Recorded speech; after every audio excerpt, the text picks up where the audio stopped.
Hello and welcome back to my channel What If Deku 2.0.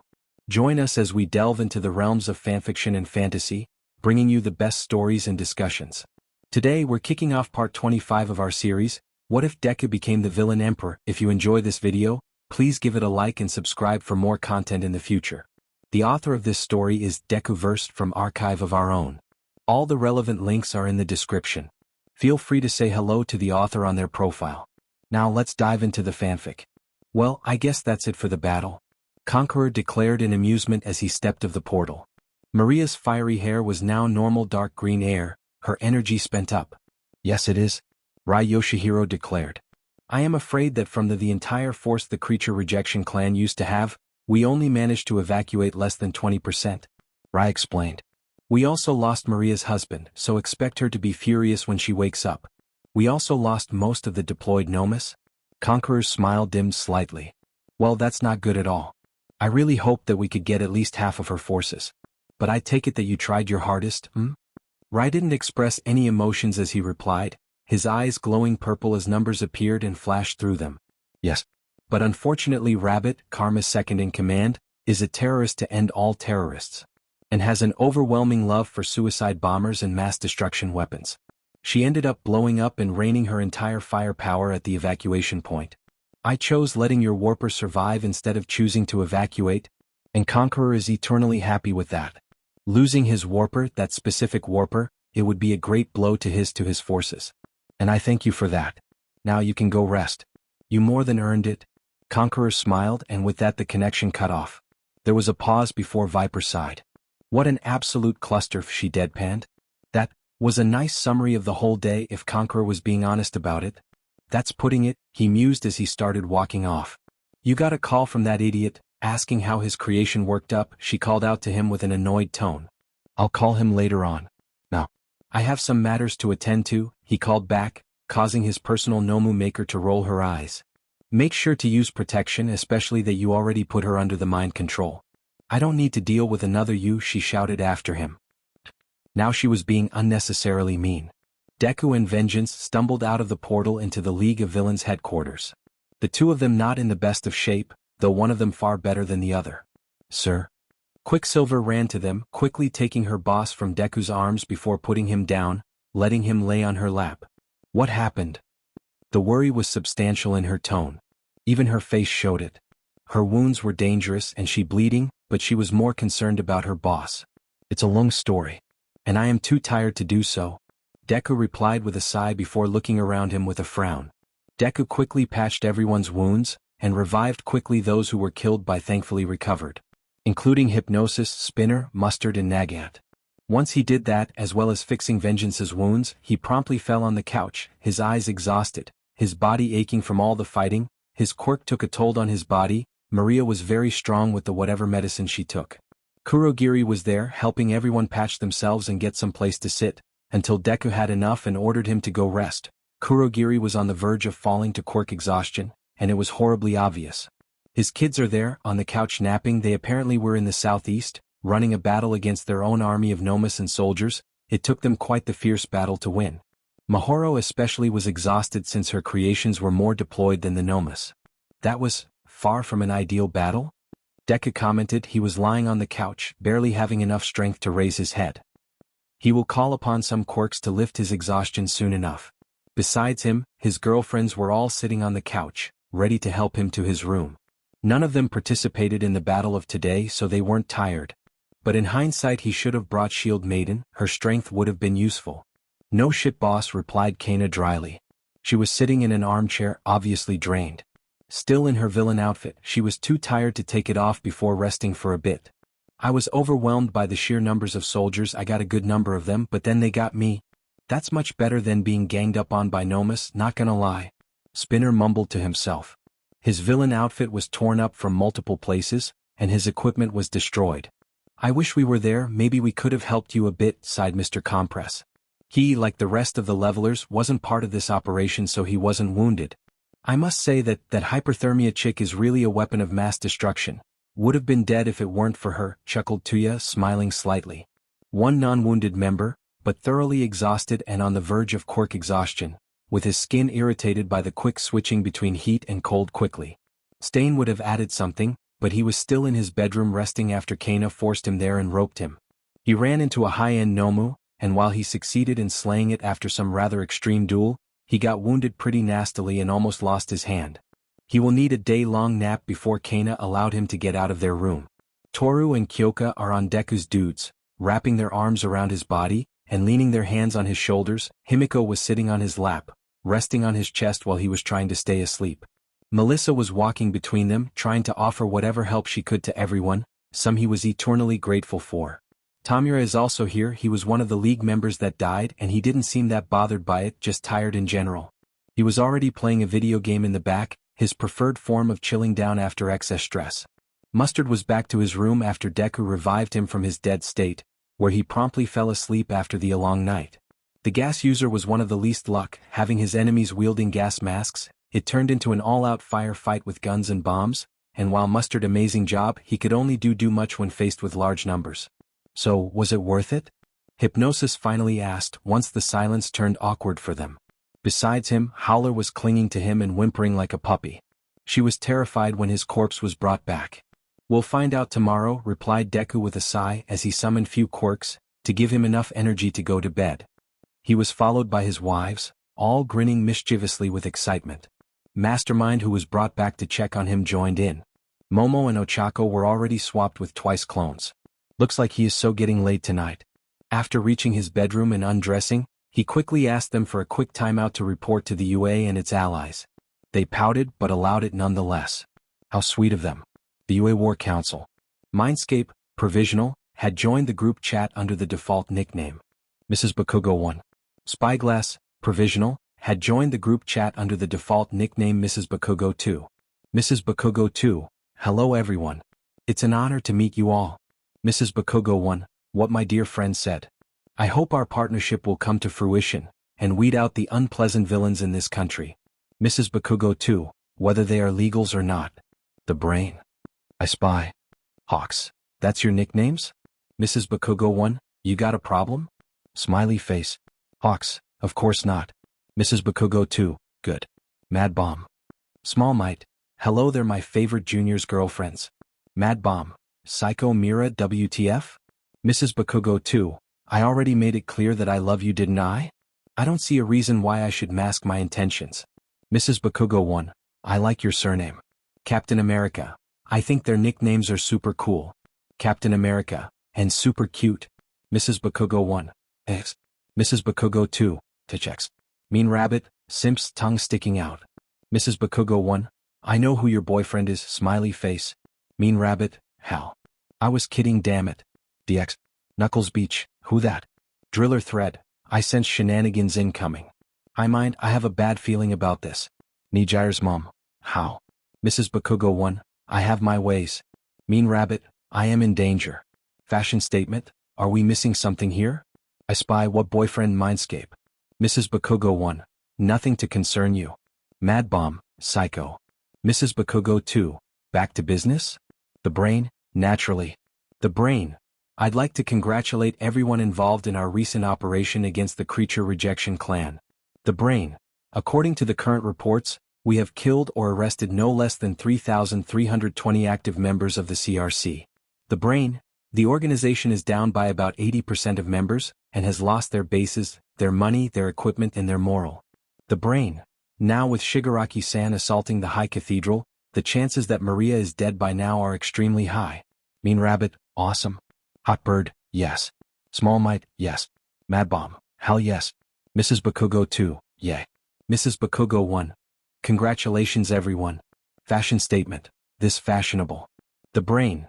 What's more, we suffered almost no casualties. There are some wounded, but as a whole they will be able to return to active service fairly quickly, in the clash. Mr. Principal, simply speaking, this is a phenomenal achievement. Mrs. Bakugo 1, phenomenal achievement. Everyone were on fire today. Dynamite, Maruko, Temper, Uravity, Froppy, Lemillion, and All Might, to name a few. Mrs. Bakugo 2. Nah, I say Shishido was the MVP for this operation. He attacked 3 different bases himself. Holy shit, the guy was on fire. Mean Rabbit, he rarely gets chances to pounce on idiots like this, to unwind like this. Mad Bomb, he needs anger management. It did me wonders. The brain, he tried, didn't work out. Only fighting lets him unwind. Small might out. Big might out. Knuckles Beach back on track. I spy, yes. I spy. Anyone has anything to add about the operation? Small for one joined the group chat. Small for one, I do unfortunately, sad face. The brain, oh? I spy, oh? I mind, what's wrong? Small for one, it saddens me to say that. Small for one, I royally messed up. The brain? I spy? I mind. Mrs. Bakugo 2, what? Mrs. Bakugo 1, what? Tired badass, what happened? Small for one, Maria got away, also WTF pleasure meeting you Arisher and Intelli? Big Might, how? I thought you had everything under control. Small for one, a small problem called Rai Yoshihiro. As well as the fact that Maria played us like fools. The brain what? Mrs. Bakugo 1, elaborate? Small for one, she must have finished her negotiations in secret, because not only were the CRC ready for us to attack, but also Nomus of the Apocalypse and their soldiers as well. Small for one, plus death traps and counter-attacks and self-propelled launchers and artillery cannons already brought up to attack at a moment's notice. I spy, they were expecting you? Mrs. Bakugo 2, I think it wasn't hard to foresee, all she had to do is remember that Karma is smart, and she would realize that he won't let her give Atrocity extra manpower. Mrs. Bakugo 1, regretfully yes. Mad Bomb, FUCK.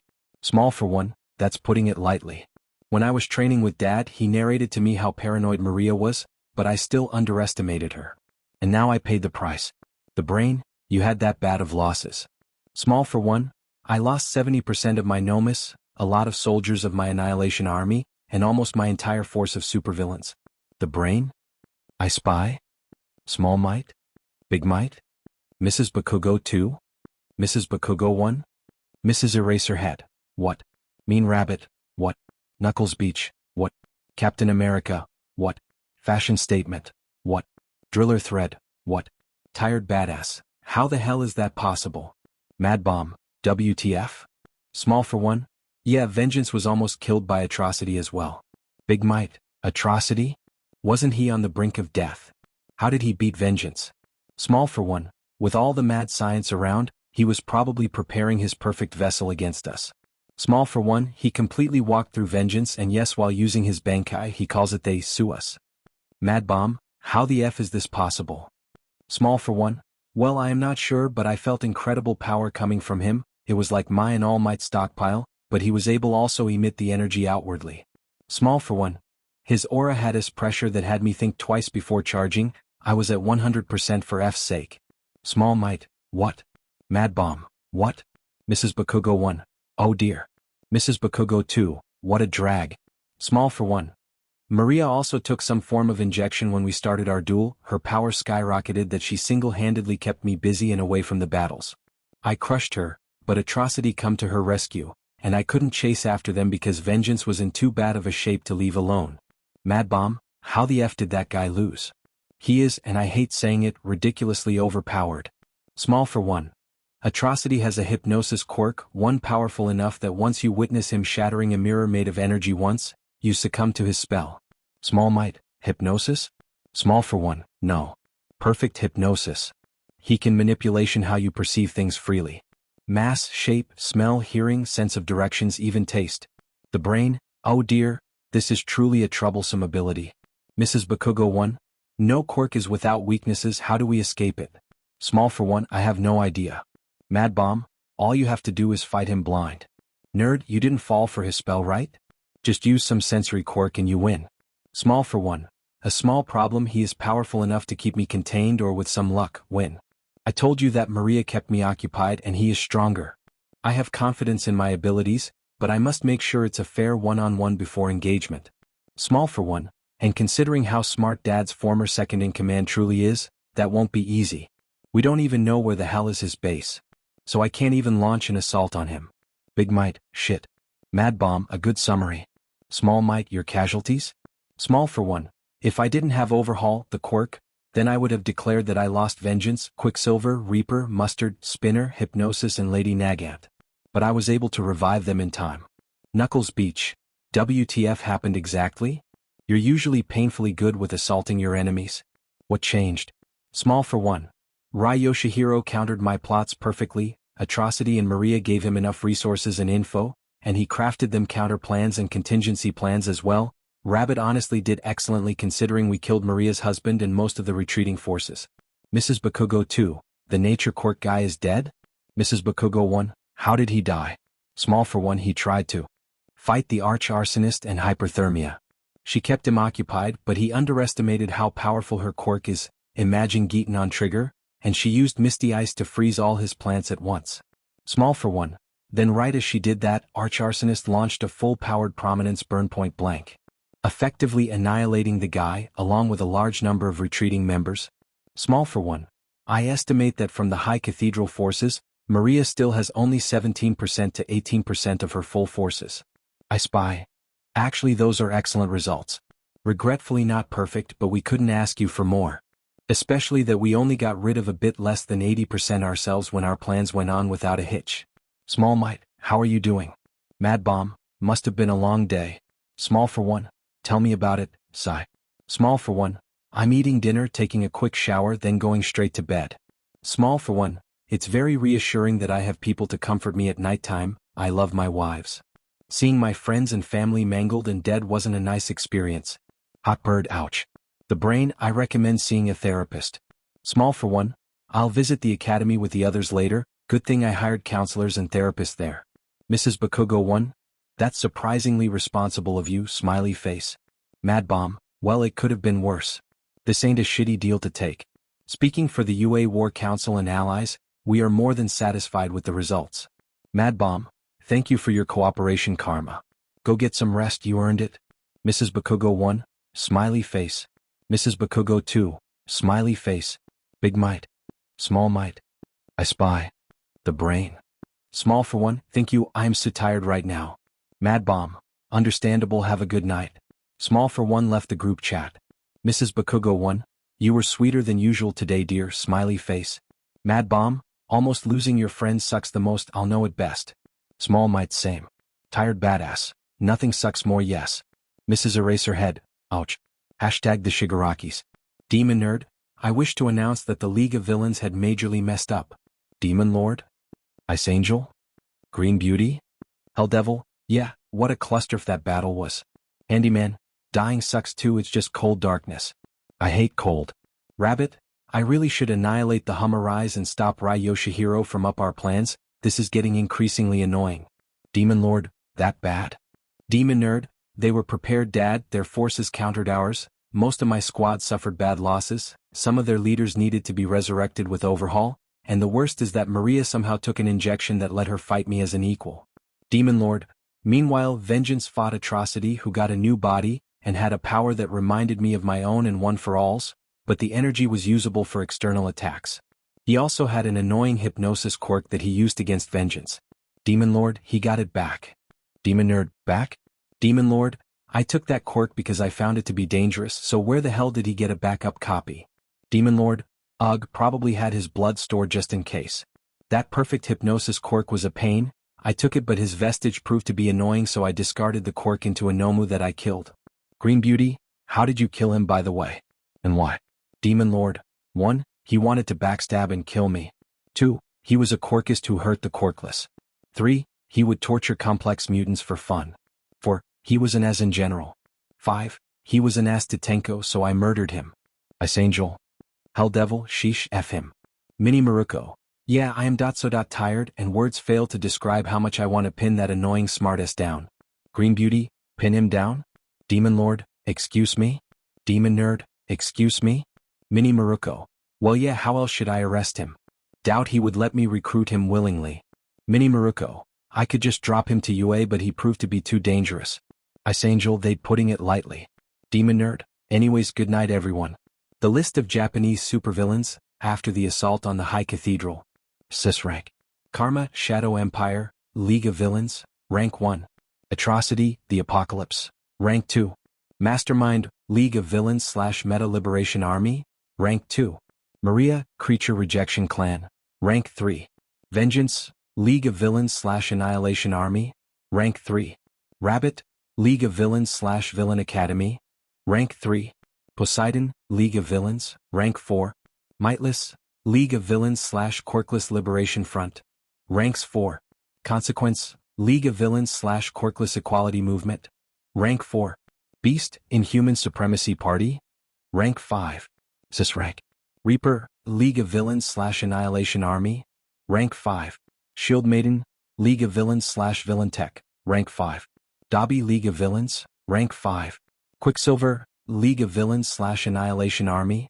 Rank 5. Overhaul, Cure, Quirkless Liberation Front. Rank 5. The Hero Killer, Stain, League of Villains. Rank 6. Lady Nagant, League of Villains. Rank 6. Deathstroke, Annihilation Army. Rank 7. Hellboy, Annihilation Army. Rank 7. Turnflecht, Hummerize. Rank 8. Srank. Twice, League of Villains. Rank 8. Echidna, League of Villains. Rank 8. Titan, League of Villains. Rank 8. Mustard, League of Villains. Rank 9. Geeton Meta Liberation Army. Rank 9. Sliding Go, Meta Liberation Army. Rank 9. Hunter, Quirkless Liberation Front. Rank 10. Payback, Annihilation Army. Rank 10. Liberator, Annihilation Army. Rank 10. Kurogiri, League of Villains / AU Villain Academy. Rank 11. Mr. Compress, League of Villains / Levelers. Rank 11. Make, Girl Talk. The Girly Discussions. Purple Bride, Attention. Phantom Wife, we have something important to say.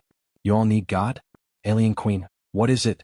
Purple Bride, we need to talk about boys. We finally nailed our dream MSN, and we need to talk about it with someone. Miss Explosion, did you make any babies? Medusa Hands, oh sweet all might. Avegun, she has a point though. Phantom Wife, no, but we are practicing for it. Purple Bride, hopefully it will happen soon. Lizard are cool. Okay, I need details. Phantom Wife, well, first off, Phantom Wife added at Vampire Queen, at Mad Scientist, at Bloody Habanero and at Seuf Quirkism to the group chat. At Vampire Queen, at Mad Scientist, at Bloody Habanero and at Seuf Quirkism had joined the group chat. Vampire Queen, oh hello. I hope we can be friends. Didn't have a lot of girlfriends as a kid. I have a gun, I'll be your first friend. Vampire Queen, either you are Arashur or Tsinatori. American Horse, I am Pony Tsinatori. And sure, we can be friends. You all need God, I have a bad feeling about this. Mad Scientist, oh, guess we meet again from this who were in part of the visitors to I Island. Big Sis, you added those other girls because? Bloody Habanero. Mostly we want to compare our guy to see how we can improve, and after that stressful battle yesterday I could use a good laugh. Seuf Quirkism. I feel highly insulted, I am not Quirkist. Miss Explosion, oh right. Miss Explosion changed Seuf Quirkism's nickname to Horny CO. Horny CO, well you're not wrong. Warp Perception, back to subject, comparisons? We are all single. Gravity Queen, I actually had good time with my lover and it was glorious. Momo same. Best Frog really ribbit? What was it like? Gravity Queen, I couldn't walk for hours. Momo same. Vampire Queen. We couldn't walk either. Ghost Girl we? As in plural? Shroom Girl, oh. Stoic Face, he took on all of you at once? 6. Phantom Wife, yes. And he was the one that remained conscious. Mad Scientist, even with my quirk giving me insane stamina, he still burned through. And it was great. Big Sis, I think we forgot someone. Big Sis, Goddess, we hereby summon you. Goddess entered the group chat. Goddess, did someone call me? Bloody Habanero, Goddess? Horny CO, really? Vampire Queen, the only deity I believe in is my husband. Purple Bride, same. Phantom Wife, same. Mad Scientist, same. Goddess, I know who Reaper's girlfriend is, smiley face. Vampire Queen, I take it back, I believe in you. Goddess, good, smiley face. Lizard are cool, back to subject. Medusa Hands, 7-on-1? Holy shit, that sounds hot. Vampire Queen, it is. And he has stamina like you wouldn't believe.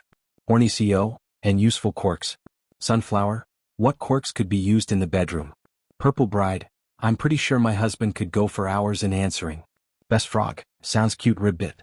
Bloody Habanero, birth control quirk, pleasure multiplier, didn't make it up. So many stamina quirks, a quirk that made him much warmer, a hardening quirk and pain nullification, so it was nothing but pure ecstasy. Warp Perception. Medusa Hands, I have a gun. Sunflower. Ghost Girl, you all need God. American Horse. Stoic Face. Shroom Girl. Big Sis. Alien Queen, holy shit. Best Frog, I call bullshit ribbit. Best Frog, Why would he get such quirks? Ribbit. Mad scientist. When we started dating because he wanted us to enjoy every single second of it. Horny CO. And because he is a softie and doesn't want us to feel any pain. Bloody habanero. Plus, the quirks work on more than one person, so he was affected too. Stoic face. I still believe my lover is better. Bloody habanero. Excuse me? Lizard are cool. Oh boy. Alien queen, here we go. Stoic face. I believe my boyfriend ID better than yours in bed. Horny CO. Bullshit. I doubt your guy can last 20 minutes. Big sis. Okay, I was going to mind my business, but you got me in. He lasts for HOURS without breaks. And he is hot. Warp perception. Technically they both are peak of what you could find. Seriously, peak handsome if it exists. Miss explosion. Although I am curious who's better than the other in making babies. Mad scientist. My husband has fertility enhancement quirks, of course he is better. You all need God. Who else would have such a thing if not all for one junior? Miss explosion. It doesn't really matter what letters if how safely and effectively he can deliver. Mad scientist, we can't really compare, can we? Vampire queen. Well, technically we can, but we just need to be sneaky. Miss explosion. Now you're speaking my language. Winking and laughing. Lizard are cool. Bakugo and Shigaraki must be feeling like jumping through the window right now. Goddess, let's be rational here.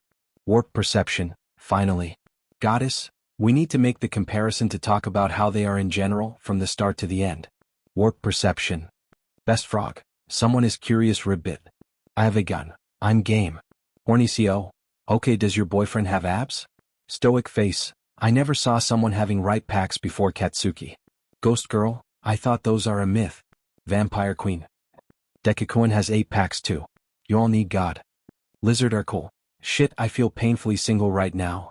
Medusa hands, same. Ghost girl, same. Sunflower, same. Warp perception, same. American horse, same. I have a gun. I surely don't think we should discuss size in here. You all need God. You are not turning this to manhood measuring contest. Goddess, yes, let's keep some standards. Big sis, is karma a top or a bottom? Horny CO, kinda both? Centrist I guess. Bloody habanero, but he smashes harder than All Might does the villains. Vampire queen, it's dreamy winky face. Lizard are cool, damn just damn. Big sis, our boyfriend makes breakfast in the morning, does yours? Mad scientist, yes. Bloody habanero, does your boyfriend make you smile? Goddess, he made me laugh my ass off while eating breakfast when we had our first time, he can quite hilarious when he wants to. Purple bride, our boyfriend is very loving. Is yours? I don't think roughness alone is nice. Stoic face, he gives the best after SEC hugs for sleep, he is warm and smells like sugar Sue, shrugs. Sunflower, now I just feel lonely. Medusa hands, Sale, I'll ask the guys if any of them wants a round.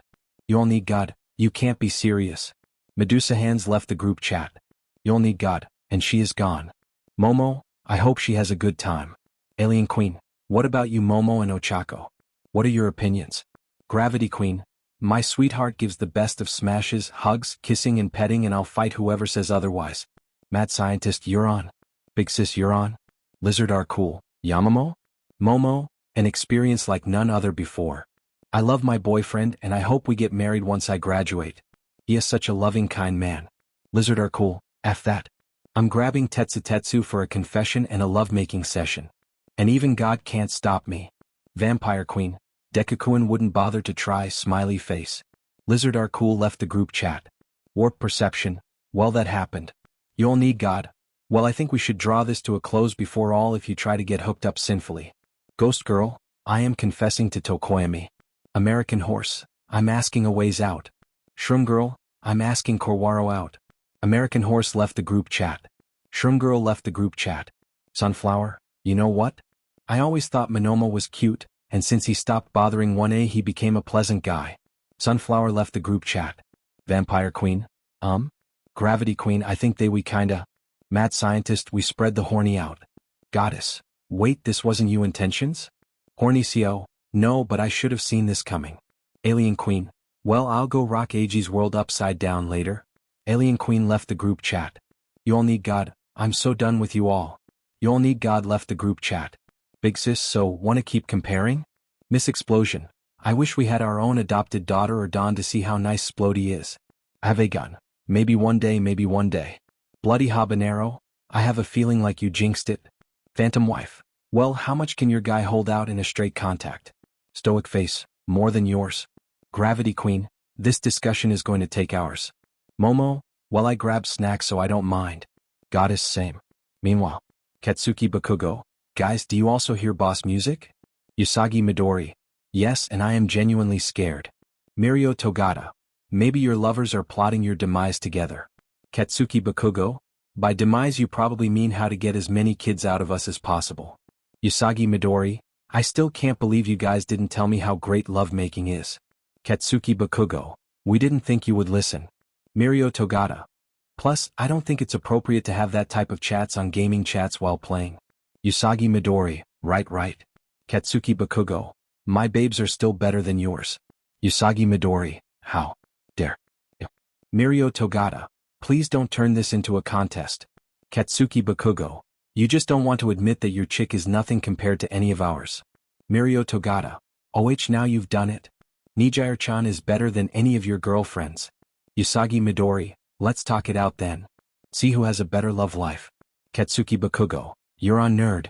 Katsuki Bakugo felt very nice in the morning. It has been 2 days now since the hero's major operation against the Creature Rejection Clan, to which caused the whole organization to be wiped out.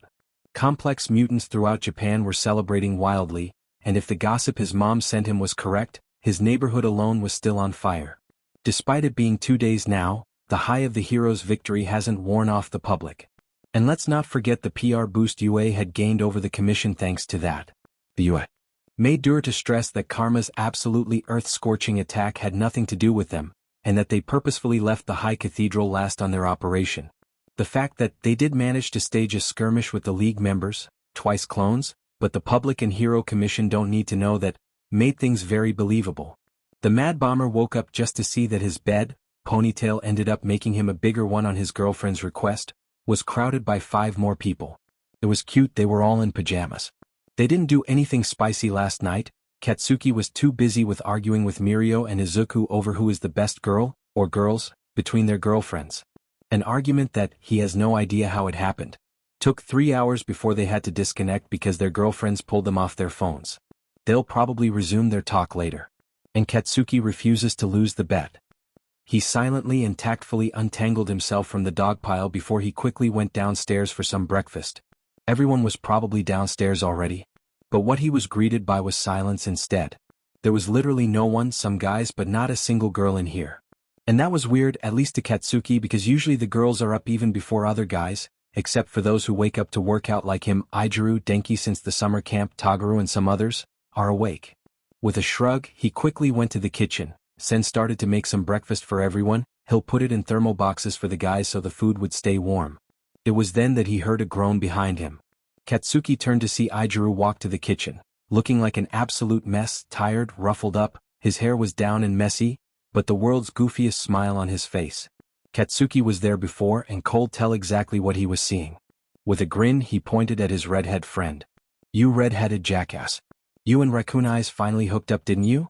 I can see on you face, he laughed. Ijiru just kept smiling. You can say that, he sighed. But down, just damn, she came to my room, asked to talk, it was awkward but we started remembering our school days together. Then she said that she likes me back, kissed me, then things quickly escalated. No shit, buddy. Katsuki snorted. You look like more of a mess than I did when Mira filled me with alcohol and then threw me on my bed. Guess the romance freak is a wildcat, isn't she? Ijiru's face turned dreamy when Katsuki called her a wildcat, which Katsuki found oddly uncomfortable. Why don't you start the morning in the manliest way possible for your new sweetheart? Katsuki offered. Ijiru Kirishima of course perked and was brought back from his dreamland by the talk about manliness. Ijiru Kirishima is like that. He looked at Katsuki waiting for the answer. Katsuki just gave him a tray and plates with the breakfast served already and steaming. Take the food to your room to your girlfriend. I would have done that with Psycho, but she came to the kitchen earlier than I thought. Katsuki shrugged before pointing at his stairs. Yes, sir. Ijiru grinned and saluted before turning and walking off, but he walked exactly 3 steps before. Nito Monoma entered the kitchen looking as stupidly happy and messed up as Ijiru, looking like he went to heaven last night and just came back. Katsuki and Ijiru stared at him and blinked at them, already guessing it correctly. Ashido-san? Ijiru nodded enthusiastically. Nito gave him a thumbs up with a look of respect. before smiling to himself. Himawari-chan is very beautiful, you know. Katsuki Bakugo was not expecting that one, to be honest. Sunflower? The shy chick. Nito nodded. The one who can barely speak a sentence and sticks to the garden? Another nod. How the F did that happen? Nito beamed. Something that Ijiru was doing as well. Was that what Katsuki looked like? Holy F, no wonder everyone else was looking at him like he grew a second head. Well, she caked to my room, said that she was thankful for my help when we started on the dorms by carrying her things. And that she was thankful for my help in the garden behind the dorms. And few other things. Then we watched a movie together. Then one confession later things escalated, he explained wistfully. What the F? Okay, 2 girls confessed and banged their crush. No big deal. It's just a huge coincidence, right? Wow, I'm not the only one. They turned to see Tetsu looking at them in surprise. Absolutely messed up and happy like the 2 their lucky morons before him. Set-chan. You? Himawari-chan/Mina-chan, the 2 idiots before the last one, replied with big stupid love-struck smiles and expressions. Katsuki was so done with this already. Well, I'll just take a tray full of this great food for my sunflower princess. Thank you, Bakugo. Nito declared cheerfully before taking a tray and serving himself few plates with food. Tetsu decided that Ijiru and Nito's idea was great, and that it wanly as hell, so he did the same. Okay, 3 at once. No big deal. No big deal. Katsuki shrugged to himself carelessly. Good for them, he was there and it's great. It's definitely not his business in the slightest. They are grown as men, let them handle the fallout themselves. Wait, did those idiots even have condoms on them? Did they use protection correctly? The chicks literally came out nowhere from what they said. Katsuki could feel blood draining from his face at the idea. Sweet mother of all might, please let it not turn into a kindergarten class here. Katsuki could only deal with so much shenanigans at once. Is it a bad timing for me to ask for a tray, Bakugo? Katsuki whipped his head to see Fumikage, Hanta, Shirhai, Yosetsu along with Himoto looking at him sheepishly. Katsuki stared at them for a solid minute before letting out a long-suffering, exhausted sigh. What a day. And it wasn't even a Monday to blame things on. It was a Wednesday morning. 3 morons came before you. I wish to inform you that Shitty Hair had the ever-living hell out of him by Raccoon Eyes. Lady showed Steel Brain the 50 Shades of Rocking, and the copycat had just found his true love on the form of a sunflower princess. Who did you lucky bastards end up with? Katsuki spoke up with monotone voice and eyes being empty. Reiko-chan is super cute. And threesomes are best, fight me? Dark Shadow hooped loudly, causing everyone to look at them in surprise. Fumikage just sighed. Tentacles. Katsuki Bakugo got images in his head. Images he did not want there. So he decided to bleach his mind when breakfast is over. Su-chan is cute, and I'll strangle whoever talks shit about her with my tape, Hanta admitted before blushing. And her bedroom rib biting is her best rib biting? Katsuki Bakugo is so done with this bullshit, and it's just the morning. It's yet for the chicks to come down and turn this to full-blown SEC discussion. Kinoko. Shirhai said flatly with a shrug. And Katsuki is thankful the guy didn't give any details. Yish. Pony? Yosetsu shrugged but with a blush. Finally, someone remotely normal. Himoto blushed madly before looking to the side. Let's say that Saya-chan is very wild and creative, and has insane stamina and skills, he added. Katsuki Bakugo is so done with this shit. The only chicks to stay single are Ponytail, Cheeks, Purple and Vines. What the F? How the F? Deciding that this was none of his business, he just gave them a tray each. And politely told them to F off. What was that about? Shoto asked curiously as he watched the others go up the stairs with big smiles. You don't want to know, my man. You just don't. I need to bleach my brain and sold so much right now. Katsuki sighed loudly. What a day. By the way, I just remembered that when I come back from the party, I kinda did scratch myself on purpose. Shoto informed him. Oh shit. King Explosion Murder. There is something I need to ask you about. Small for one, on a private chat with just the 2 of us? King Explosion Murder. Yeah. Small for one. Sure, then what is it? King Explosion Murder. Is your dad still alive? King Explosion Murder. What? Small for one. What brought that question? King Explosion Murder. The fact that I saw you take the mother United States of Smash and somehow live. Small for one. It was thanks to Eri-chan. King Explosion Murder. Oh really? You also say things randomly that worries me a while lot. Small for one. King Explosion Murder. You keep referring to what happened to your father when using the word killed or any other word directly meaning dead as all for one. But you never said that your dad is dead. Small for 1. Well, you are paranoid. I just dislike to say it like that. King Explosion Murder. I'm not buying that. Small for 1. What? King Explosion Murder. You dislike directly lying to people you respect. When you really need it, you just make them come to a wrong assumption on their own. Or tell them that you can't talk with them about something. King Explosion Murder. So my educated guess is that your dad is alive. Small for 1. And now you're just talking through your ass. Small for 1. You don't just stand up from a hit like that. King Explosion Murder. So he didn't stand the hell up. Let me guess, life support? Small for 1. Stop twisting my words. King Explosion Murder. Still no straightforward answer. So let me make it easier. King Explosion Murder. Well, when Icy Hot went to his mom's birthday party in your family home, I was getting that feeling, so I gave him instructions.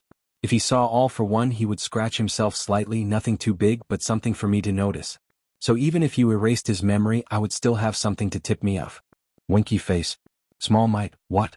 King Explosion Murder. If you don't give me sufficient reason not to do this, I'm telling Lemillion, Sir Night Eye, All Might and Nedzu about my findings. Them knowing that your father might be alive will change their approach to having Eri around them entirely. Small for 1. This is blackmail, you idiot. King Explosion Murder. This is plus ultra persuasion. King Explosion Murder. Talk to me, Izuku. Straight face. Small for 1. F you Kachin. King Explosion Murder. Time to ask the question on the Alliance chat room then. Small for 1. Okay, stop. Small for 1. Damn it, Kachan. God damn it. Small for 1. You won. Small for 1. Yes, my dad is still alive. King Explosion Murder. I knew it. King Explosion Murder. I called bullshit on the gave me his quirk then died bullcrap. King Explosion Murder. You have your eye for F sake. Small for 1. Yes, you are right, you jerk. Small for 1. Spent several years on life support, blind and almost deaf. Then when he found me, he decided that he isn't paid enough to risk this shit again and decided to retire from crime and live in a private island, while the world could go F itself. That's a quote. Small for 1. Eri-chan healed him up after I rescued her from the Yakuza, and he decided to live with his family full-time. He is married to both Mai and Dabi's mom. He was apparently inspired by me starting my own harem, and let's be honest, he is a loving husband, and he enjoys his time with his grandkids. King Explosion Murder. Small for 1. I think that the only crime he committed during last 2 years is paying me an allowance since it's technically financing the league. I think that he is even paying taxes properly nowadays. King Explosion Murder? WTF? Small for 1. Considering the current hour, he is probably watching some pre-quirk era movie with moms. Small for 1. Didn't steal a single quirk since the battle, but I do give him quirks I find cool though, so he is bulking up. King Explosion Murder. King Explosion Murder. I need proof for all of that. Small for 1. What proof am I supposed to give you? A picture of him, wearing a really atrocious fake mustache? My mom's, me and the kids at a festival in Spain 2 months ago? I can send you one at a moment's notice, but I don't think that can persuade you in any way. King Explosion Murder. I have an idea. But you will not like it. Small for 1. Why should I waste my time on letting you get evidence for yourself? I don't owe you shit and you can't blackmail me. Kanye Expilas on Imurdir sent a PD file 700 KB. King Explosion Murder. Are you sure? Small for 1. What? Are you? King Explosion Murder. Katsuki Kachan. King Explosion Murder. Dynamite Bakugo. A future top hero and someone who will keep watching over you. Small for 1. Fine, what do you want? Sa. Hashtag the Shigarakis. Small for 1. Attention. Big for 1. Handyman? Hell Devil? Green Beauty? Izuku? Baby? What's wrong? Ice Angel? Did something happen, Izuku? Small for 1. Did you ever meet this woman? Big for 1. No? But she looks familiar? Small for 1. How familiar? Big for 1. Isn't she from that one fashion designs company I own? I saw the magazines. Small for 1. Are you absolutely sure you never met her? Big for 1. Izuku, for crying out loud. Speak up directly, please. Green Beauty, this is my best friend Mitsuki, dear. I told you about her. Ice Angel, I must say that she is a one tough and lively woman. Small for 1. I am so going to make DNA tests to see if me, Rabbit and Kachin are your kids, damn it. Small for 1. Kachin discovered that you're still alive. Big for 1. What? Hell Devil? What? Handyman? What? Small for 1. F me. Nedzu and Sir Naitai didn't pull that shit off. Green Beauty, not surprised he was your best friend Izuku, you know better than most how smart he is. Ice Angel, Didn't he figure the one for all secret himself? Why is this surprising? Small for one, because it's our secret, damn it. Mini Maruko, well, that's not good. What is he gonna do about it? Small for one, that's the funny thing actually. Green Beauty? Ice Angel, Small for one, he is coming with auntie and uncle for a family dinner. Big for one, I think I watched a movie like this, I feel shenanigans incoming. What will he gain from this? And why don't you just tell him to piss off? Small for one, because he apparently found where the Villain Tech headquarters address is, where the exchange, finally Himiko changed the atrocious name, is residing, as well as evidence enough to lock up a good number of my info brokers. Oh, and somehow he knows about Ochako and Momo but doesn't give AF. Handyman, he what? Hell Devil, he what? Mini Maruko, what does that guy smoke? Adi, who is getting him the info? I need to know so damn much. Big for one, excuse my French but what the F? Green Beauty? Ice Angel? Small for one. Worst part is that he gave a fair trade for this, so I can't help but do as he says to be fair. Big for one, what do we expect exactly? Small for one, an interrogation I guess. Big for one, I see, well I have nothing to hide. Katsuki? Why are dressing up like this? Mira asked as she looked at what Katsuki was wearing with smile and a sweat drop. Because I'm having something important tonight? Katsuki replied with a shrug. The Mad Bomber was dressed in an All Might hoodie and trousers, with the hood pulled up, displaying the two thugs of cloth resembling All Might's hairstyle. I'm going somewhere, and I need you to cover up for me so nobody realizes that I'm gone, he declared into the living room where everyone was. The students were all in the living room, the newly formed couple sitting together on love seats Momo kindly made them, and looked the happiest they could get. Nito had Himawari wear a sunflower crown because his princess deserves a crown or whatever. The girl in question was very red, but happy to be treated like she was precious. Mina D. Setsuno were busy teasing their manly boyfriends about how great they were last night and how much stamina they had. Katsuki is very close to throwing them through the window for the excessive details, with the two guys looking as embarrassed as they were proud of themselves. The other couples were just sitting together watching something on their phones, apparently another broadcast of a fight between Mr. Compress and the Levelers against some commission heroes. Those were more popular in the internet than you would think, and laughing their asses off. Everyone turned to him questioningly, looking concerned. Mika, one of the only girls to remain single, which was a mercy to Katsuki, he was starting to see the girl as his little sister, was the first to speak up. Where are you going, Bakugo and I? Did something bad happen? Why are you going like this? She asked in concern. You do realize we are going to restart our work studies tomorrow morning, right?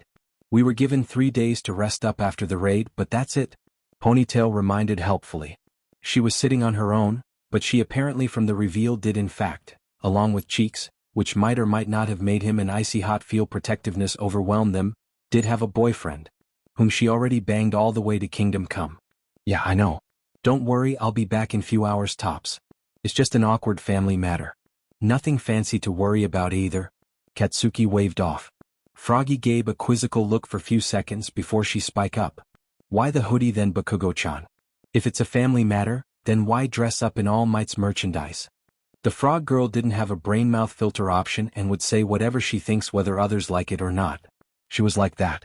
Besides her tape for brains of a boyfriend was just enjoying her being by his side like some simp, and nodded along as well.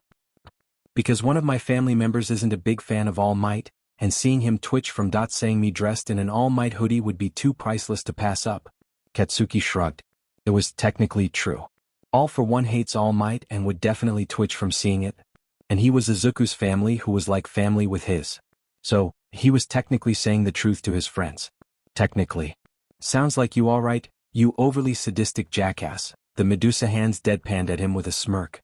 She was sitting in Robin Hood's lap and snacking on something while he looked sheepish and happy and dreamy, in the same time. Whatever the F you say. Katsuki shrugged before he started walking to the door with Mika. He opened it and went outside with the purple-haired girl. The two of them started walking into the forest area of the school campus so no one would see them leaving. Then when they got in the middle of the forest, Mika quickly warped the two of them into his family home, after he gave her the GPS coordinates of course, just to find his parents already dressed up for the occasion. The couple gave him exactly one look, before looking at each other strangely, with identical confused expressions on their faces. What? That's an interesting choice of clothing for the outing, Katsuki, his dad commented with a sweat drop. What? Is him dressing up in All Might merch that weird? He has tons of it for F's sake. Are you trying to get Izuku to feel a strong urge to strangle you by putting on All Might merch? You know he is no longer a huge fan. Mitsuki grinned while holding Masaki-chan in her arms. Nah, just felt like wearing it, he shrugged. It was then that his parents noticed the girl behind him. Hey brat, who's that? His mom asked with a grin, and he could tell what she was thinking. My friend and our dorm's personal taxi. And someone I see as a little sister of mine? He answered as he quickly took Masaki-chan into his arms. Hey brat. Missed me? I hope you did. Come on, did you learn anything when I wasn't around? Purple was busy introducing herself shyly to his parents, who were cooing at her, while he played with his sister. Not that it was a big deal, he wasn't in a hurry. So, when are you finally gonna introduce me to my future daughters-in-law, brat? And I'm still pretty pissed off that you didn't tell me about them. His mom yelled at him. He sighed along with his dad. Eventually, if you were chill and wouldn't have kept pestering them for grandkids, I would have done it straight away, he replied dryly. His mom would have snapped something, but it was the moment that sludge started to materialize in the middle of the living room, causing Mika to squeak as Izuku appeared in the room. Dressed in one of his fancy suits you would find in the richest of men's closets. Hello Izuku-chan. It's been a while, his mom declared with a wide grin. And aren't you just killing it wearing what if my eyes ain't fooling? His mom let out a whistle. A navy blue American-style suit. That looks absolutely dashing on you. It was probably more surprising that Izuku Midoriya was wearing said suit. His fashion tastes were honestly painful to his parents as fashion designers. And Katsuki found them, ugh, the least said the better. Well, it was one of the things that Dad managed to teach me. The need for style and how great a fitting suit could feel when on business, the nerd shrugged. One thing Katsuki Bakugo will give all for one, he did the impossible by giving Izuku some fashion tastes. How kind of him. Masaru said with a sweat drop. So, you got what we dealt? Katsuki asked as he handed his sister to his dad, then extended his hand for a handshake. Izuku just sighed and nodded while extending his own hand. Then black static started crackling between them. I gave you a lie detector quirk and a quirk that forces people to say the truth when you ask them a question. Izuku said. Truth. He felt somehow in his head. Mika by the side looked ready to jump through the window. He felt bad for scaring the shit out of her like this. He was really. I just want to stress it once again, Izuku announced. The atmosphere in the room was tense. This is a horrible, horrible idea. You're overreacting, nerd. Katsuki promptly replied with a scoff. I most certainly am not. Izuku answered then let out a loud sigh. Do you seriously need to go plus ultra on everything, even bad decisions? Katsuki just gave him a shit-eating grin. Alright then. Here. Izuku tossed something to Mika, the girl squeaked and caught it midair. It was a hard drive. This hard drive contains the coordinates of League's headquarters, and enough data about our associated businesses to sink half of the underworld. Plus everything you need to locate my school and my base. Izuku said with a sigh. Truth. There are no secret mechanisms inside of it to destroy it or otherwise stop you from accessing the data if Katchan do not return from the meeting. Have fun with that, Amari-sen. Truth. I still think that it's a horrible idea. Truth. Mika had only one thought at the moment. How he hell did her brother figure persuade Karma to give them so much of a leverage? Mika is honestly shocked by it. She asked him, but the king of the first years proved to be impossible to milk for info when he didn't want to. He remained stoic. And Mika, as I said, will not access the hard drive or in any way copy its contents unless I will not return. Will then give it back to you? Katsuki replied, finding himself unable to lie. Side effect? Maybe. No big deal though. Mika, sit here and if I am not back in 3 hours, teleport that thing to the damn rat. Got it? Mika gulped but nodded. Okay, and I-san. I'll make sure of it. Just be careful in whatever you do. Truth. Izuku looks at him questioningly. So Katsuki answered. She told the truth? Katsuki replied with a shrug of his shoulders. Well then, I guess then that it's time for us to go. Uncle Auntie, hope you'll like my home. Legion replies. Because I worked hard to renovate it. My mom really missed you guys. And the little firecracker here. Truth. Alright. It's time to go then. Izuku declared with exasperation in his voice. Then black mist leaked out of his palm before spiraling into a portal. This will take us to my house. Nothing is wrong with it, Katchan. Truth. The secretive residence of the Shigaraki clan turned out to be a large, as in Yaoyorozu large, mansion in the middle of a forest in the center of a goddamn tropical island in the middle of nowhere. The Bakugos actually expected something of the kind, knowing that Izuku was a crime lord with many villainous organizations under his thumb. He had money. And tons of it. So building a small fortress like this one wasn't such a big deal for him. Young lord, who is it? Masaru literally jumped at the sudden shout. They all turned their heads to face where the voice came from, and, wait, was that the fearsome Gigantomachia? With a pink scarf. With a small girl riding on his shoulder? Guests, Makia? Izuku replied with a big smile. I personally invited them. What are you doing with Eve in there though? The young lady wanted to go on a walk to the forest to enjoy the fresh air while reading a book. Gigantomachia bellows. So Makia obviously helps. Wonderful. Izuku declared with a bigger smile before motioning to Eve.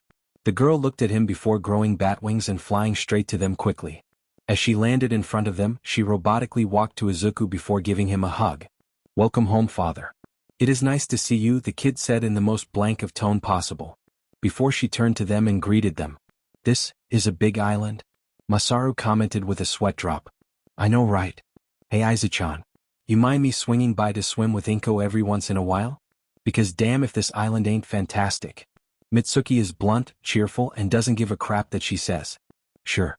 It would make my moms happier. You three became besties pretty quickly if I say so myself. Izuku mused. They quickly reached the house, where there was even more greetings. Mitsuki quickly started teasing the girls about how wifely life is, embarrassing them and Izuku. The kids were adorable in their own way. Especially Eri. Mitsuki absolutely loves the unicorn child and would fight the world for her. Katsuki just stuck out to talking with Izuku and his siblings. He even got to meet Rabbit, who was looking at him with awkwardness for some reason, and told that her blowing up her school was pretty cool. It was then that dinner time came, where a 7-feet-tall titan came to eat with them. Katsuki has few things to confirm. Omake. Mahoro the business queen. Hey daddy. Mahoro cheered as she opened the door to her father's office. Just to see him like usual swamped in paperwork. Once he saw her though, his face instantly brightened up at the sudden distraction from ungodly paperwork he was battling, and getting exhausted by fairly quickly, mind you, in favor of talking to his little girl. Mahoro-chan. Came to talk with your daddy? I definitely could use some distractions right now. This paperwork is killing me, he chuckled lightly as his daughter hopped on the chair across the desk from him. I needed to inform you that my research has been going fairly well, the little girl declared proudly with her hands on her hips, send her face carrying a wide grin. Deku just tilted his head with an apologetic smile on his face before speaking. I'm sorry my dear. I've been swamped with work lately, so could you remind me what research you are talking about? Mahoro didn't lose any of her enthusiasm, nodding her head before speaking. No non, I get it. You're super busy and I don't mind explaining, his angel said with a big innocent smile on her face. You remember me saying that I wanted to form my own little team? Well, I think I found few interesting kids. But I thought that I should come for your permission first. And maybe ask you for some tips on how to start out properly? Deku blinked at her before reaching out with his right hand and patting her head gently with a smile. I see, well sorry for forgetting about one of your big moments my little princess. I guess if you want it then sure, try to form your own little team. Mahoro gave him a surprised look at him being perfectly alright with the idea. Are you sure daddy? I thought you said it was a bit too early, she inquired politely. Deku just sighed before ruffling her hair a little. Well, after reflection on that, I've come to realize that it wasn't a good idea to keep you close like this. Being overprotective and possessive will only drive you away. So letting you drive yourself is a better option. Under training wheels of course. Mahoro blinked before she beamed widely. Her daddy was the best ever and she would torture for eternity whoever says otherwise. Thank you so much daddy. Now about starting out, is there something I should know about first? She asked a bit sheepishly. Money, her father said bluntly. You'll need a capital to start off with your team. So you might want to earn money a bit before starting out. Because starting your own little team with your own HQ will be costly. Trust me, I would know. Mahoro nodded. I see, then I guess I'll just have to find a way to earn lots of money quickly then. Well, Deku started. I could offer you a loan if you wish dash. Nope. Mahoro said firmly. You already give me everything. So from now on I should start off by depending on myself. Then how will you earn the money? He asked in amusement. Good old bank robberies? Mahoro grinned. Oh come on daddy. There are much easier and quicker ways you know. I should have the money ready in a month tops, she cheered before running off to work. Deku watched her run off with a smile before looking down on his paperwork, and growling in anger. I swear to God this paperwork is the devil's curse on this earth, he muttered. Also a part of him wondering what his daughter will do for earning money. Later with Reaper. Reaper let out a whistle while inspecting the army of creatures his niece had just created. Dragons, gigantic hawks breathing fires, four-armed half-human half-horses, gorillas carrying around chainsaws and the such, tigers with scorpion tails, a lot of things. As well as a 20-meter-tall kaiju with 6 arms carrying swords. I must say, you never cease to amaze me, brat, Reaper declared looking at his business partner. Had you absolutely deserved your price? He added while handing her a check. Echidna grinned widely before saluting him. Pleasure doing business with you, Uncle Reaper, she laughed before checking her watch. Oh shoot. I have to go for my next delivery. Later with All for One. I must say that this is extremely magnificent. All for One declared with a wide grin while looking at the ocean. On the waters, multiple clones of the movie Kraken could be seen in the water, with their gigantic tentacles waving around them. Am I free to assume that they are more special than just normal Krakens? He asked while looking down at his granddaughter with pride. Well, you know me, Grandpa. I am a perfectionist. Those Krakens could spit from their mouths humanoid crocodiles and sharks that swims at high speeds, and have a weak but still useful form of hydrokinesis abilities. Mahoro declared proudly. You definitely deserve your payment. All for One declared while handing her a check. Thank you. Pleasure doing business with you, Principal All for One, she grinned while looking at the numbers on the check. Later after some time. Hello ladies and gentlemen, the young girl declared while grinning at the camera. She was dressed in a Proctor attire with a whistle in her hand. Welcome to the first and only monster battle real-life stimulation. Katsuki Bakugo, WTF? Did I just hear life monster fight? Rumi Usujiyama, hell yes. Tamura Shigaraki, hell yes. Tuya Shigaraki, hell yes. Yami Shigaraki, hell yes. Mustard Conspiracist, sounds fun to watch. Kota Shigaraki, yup. Katsuma Shigaraki, I am curious to what my sister is planning. Well, you see, today's stream is going to be an opening to dots that I could offer you. So if you enjoy, please drop some kind donations to my HeroTube channel. Mahoro declared loudly. But from next streams it's gonna be exclusive, so you must pay to watch. Rikita Shigaraki, well I'll be damned, someone's business savvy over here. Melissa Shigaraki, but a good way to earn money you must admit. Tenya Ida, well at least she is using her family's property so she didn't break the law. Denki Kaminari, if the show is that good then I'll donate lots of cash. Tagaru Kamakiri, let's see some fighting. Ajiro Kirishima, yes. Tetsu, yes. Saito Masuji, yes. Deku Shigaraki, I'm so around of my daughter. All Might, well this sounds fun to watch. Well now thanks to my mother being super cool as well as the fact that we have a size-altering quirk at our disposal, Mahoro pointed behind her, and the camera turned to show a 50-meter-tall robot with cannons and missile launchers on it. This will be our first contestant. And his opponent. Mahoro trailed off dramatically before turning and pointing to a gigantic T-Rex with large muscular arms, dressed in battle armor and its mouth leaking fire. Is my ultimate creation so far. The T-Warrior Rex. The giant T-Rex let out a powerful roar, while the robot made a mechanic target-acquired declaration. Yami Shigaraki, OHF me, Quicksilver. I don't think I'm going to witness something more glorious after this fight. Mightless F yes. F yes. Fight. Tamura Shigaraki, fight. Rumi Usujiyama, fight. Razor Assassin, fight. Magician Compress, fight. Juggernaut, fight. Katsuki Bakugo, fight. Ibara Shiozaki, should we be concerned that Karma is willing to give out such monstrosities to be destroyed for a YouTube video? Tenya Ida, this is the Shigaraki clan we are talking about. There is no logic with them. Denki Kaminari, fight. Hantasiro, fight. Saya Kasiki, fight.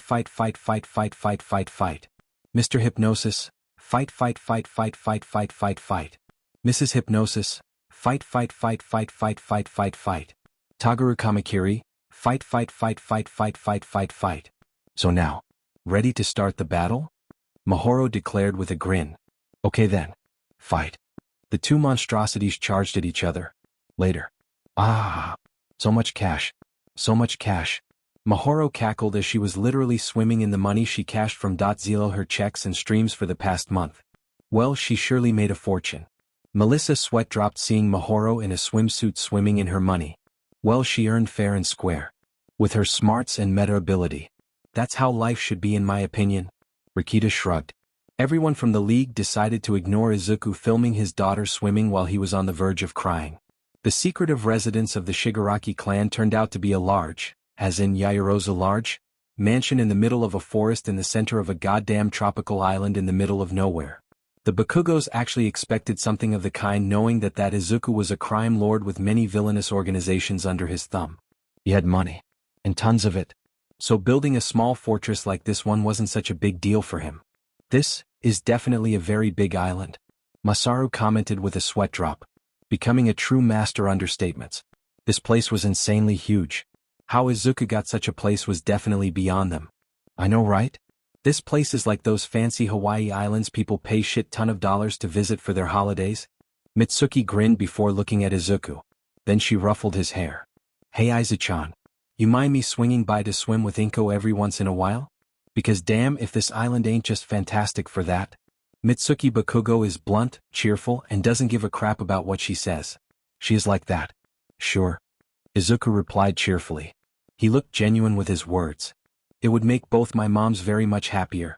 You three became besties pretty quickly if I say so myself, the mastermind and crime lord mused to himself.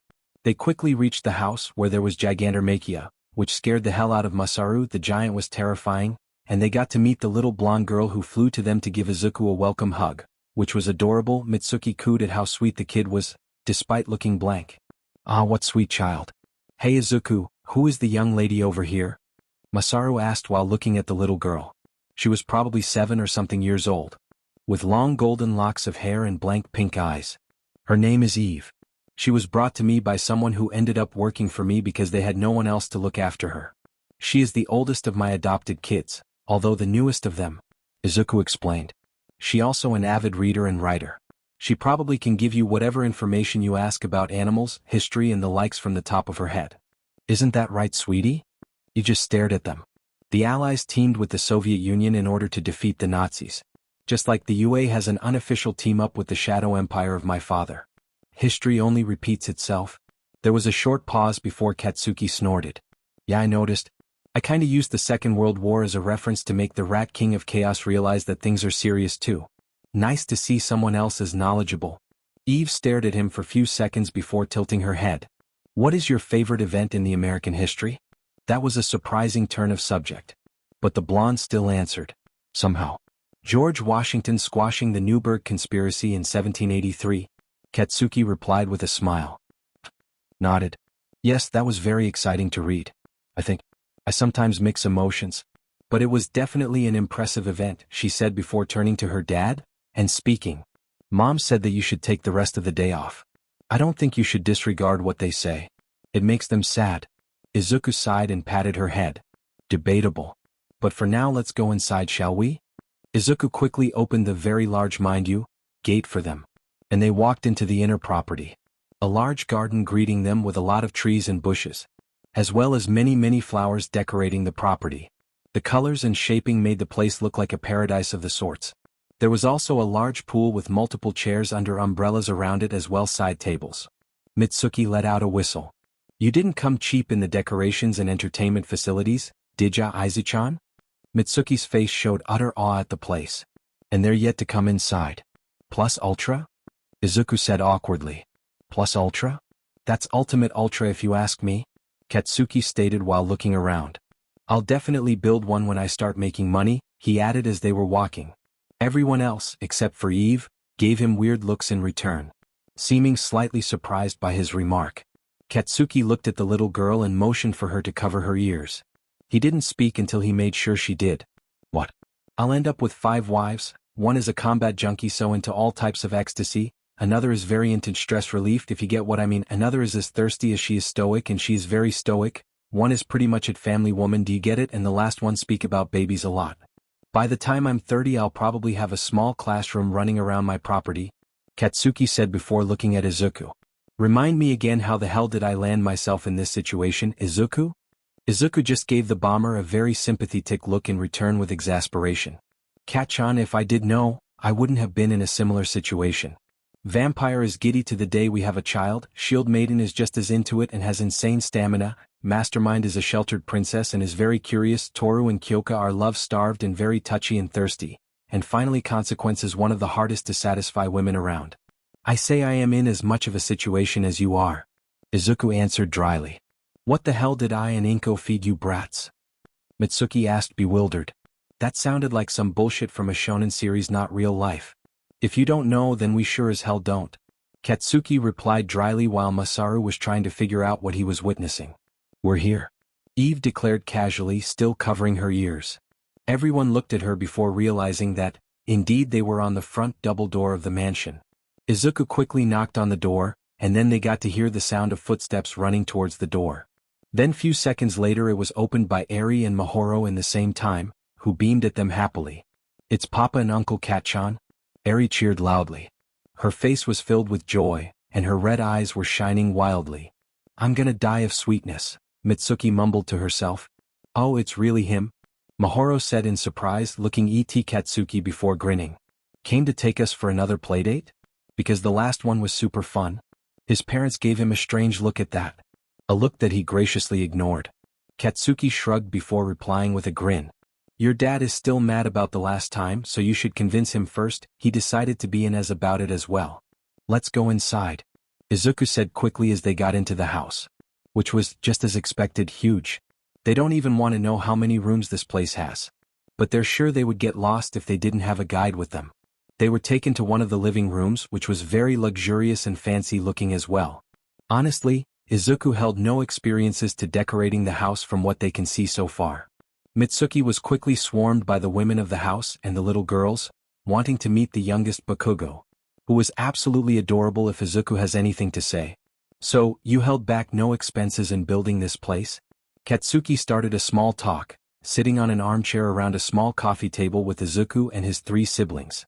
Yeah, not me. This is all Dad's house and preparations. Apparently this is his holiday season house, which he now lived in full-time with his family. Izuku replied with a smile. Katsuki hummed at that before looking at the only girl besides him. So this is the infamous rabbit I always heard about, he mused as he looked at her. Although he was confused when she blushed and looked away. Blinking in surprise, he turned to Izuku with a questioning look, only to be smiled at wryly by the 3 other guys. What? Yes, that's me. And I saw you on TV. Twice might I add. Your fame is mostly you talking shit about commission lackeys and fake heroes. And anyone that sucks in general, she answered. Katsuki just shrugged with a smirk. Yeah, that's me. Best part of being a bratty idiot is being able to say what I want. So I say what I want whenever the F I want, and nobody bets an eye. You definitely say what you want if the few times you roasted they rat was anything go by, Tenko said with a grin. Seeing that rat trembling in his chair or throne or whatever it is was emotionally satisfying to me. Tuya shrugged. I would argue that the open cussing if Endeavor in the sports festival was better, he interjected. It was definitely the speech on the Interfestival the MLA attacked. It was my absolute favorite. Usagi decided to speak. They started a small talk until Izuku sighed. So, what are you planning to achieve by coming here, Cat-chan? Izuku asked with a tired tone. He looked already done with today despite it in Japan being only lunchtime. Just waltz in, ask questions about his retirement, then leave? Yes.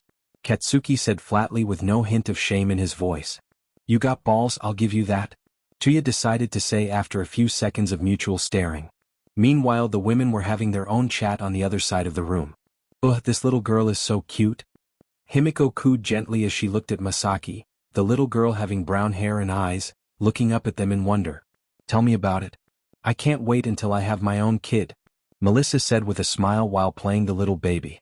The girls were taking turns in holding up the little girl while the 3 older women talked. So you're living here you too? Damn, it's pretty good if I say so myself.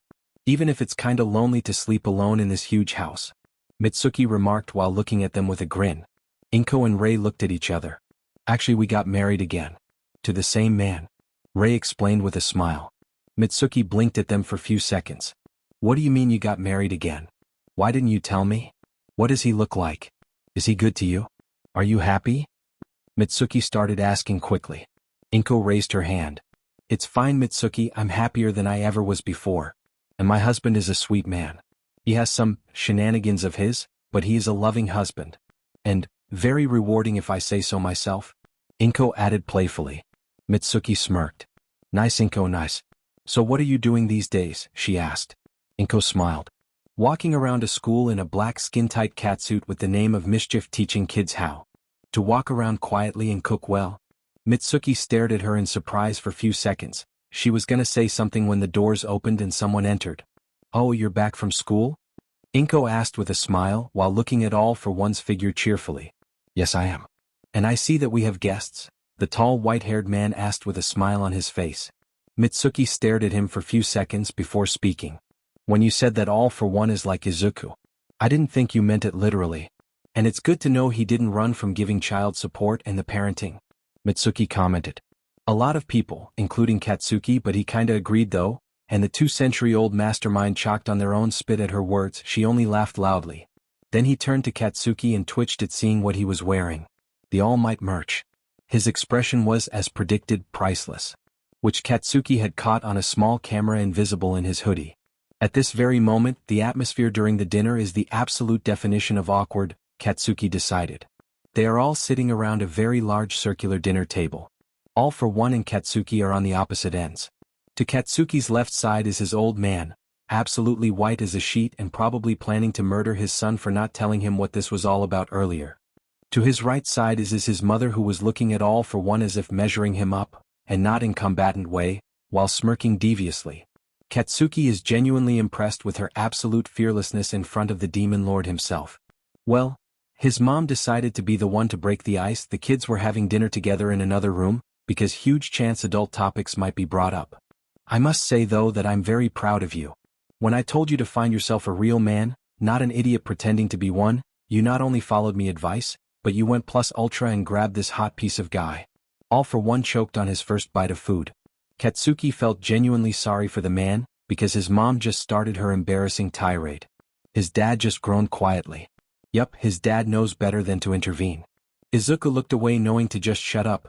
Tenko was staring at her, jaw slacked. Tuya was frozen in place. The wives of the nerd looked torn between amazement and disbelief, while the two other women looked at each other in concern.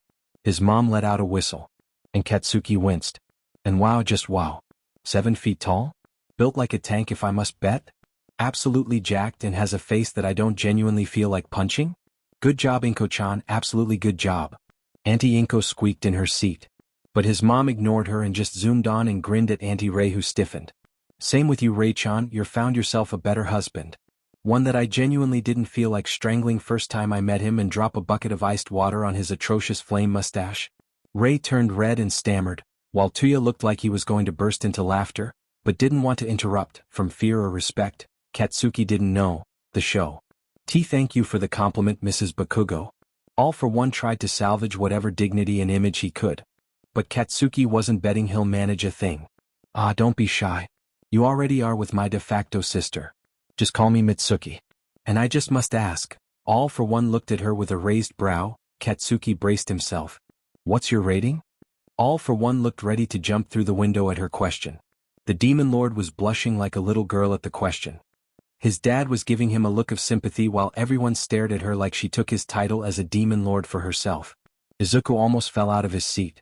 The poor sucker looked ready to dig a hole and hide there forever while his wives looked like they were having the time of their life. Mitsuki. Auntie Inko squeaked loudly. Her face red in embarrassment. Katsuki almost mistook her for a tomato. What? I just want to make sure he appreciates you well enough. Can't let it be another failure like that idiot in the States, can I? His mom was talking through her ass. She was just having her sadistic fun, that's all. I assure you that I wouldn't be able to tell since Inko is the first woman in my life. Well, along with Ray. I literally have zero experience prior to them. All for One managed to reply calmly. Hats off for you, All for One. Hats off. Ugh, that's just cute. His mom had casually called a 2-century-old mastermind and mass murderer who squashed the #1 hero cute. What the hell was he witnessing? Tenko stared at his mom like she was a goddess of all demons. Tuya looked afraid of invoking her wrath, and Izuku was just eating and ignoring everything. Katsuki was doing the same. The wives were looking at her as if taking notes. Innocent first love? Doubly so? Guess 2 centuries were pretty long, so it's only obvious you'd build such a big family quickly. Especially that I heard you got nothing else to do since you retired, his mom cooed. His dad looked absolutely done with today. Katsuki didn't know what to say. All for one looked on the verge of AK.0 and it wasn't even nice.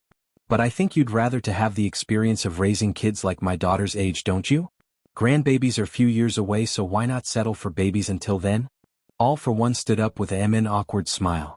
I think I forgot something in my study, give me just 1 second, and then he bolted away.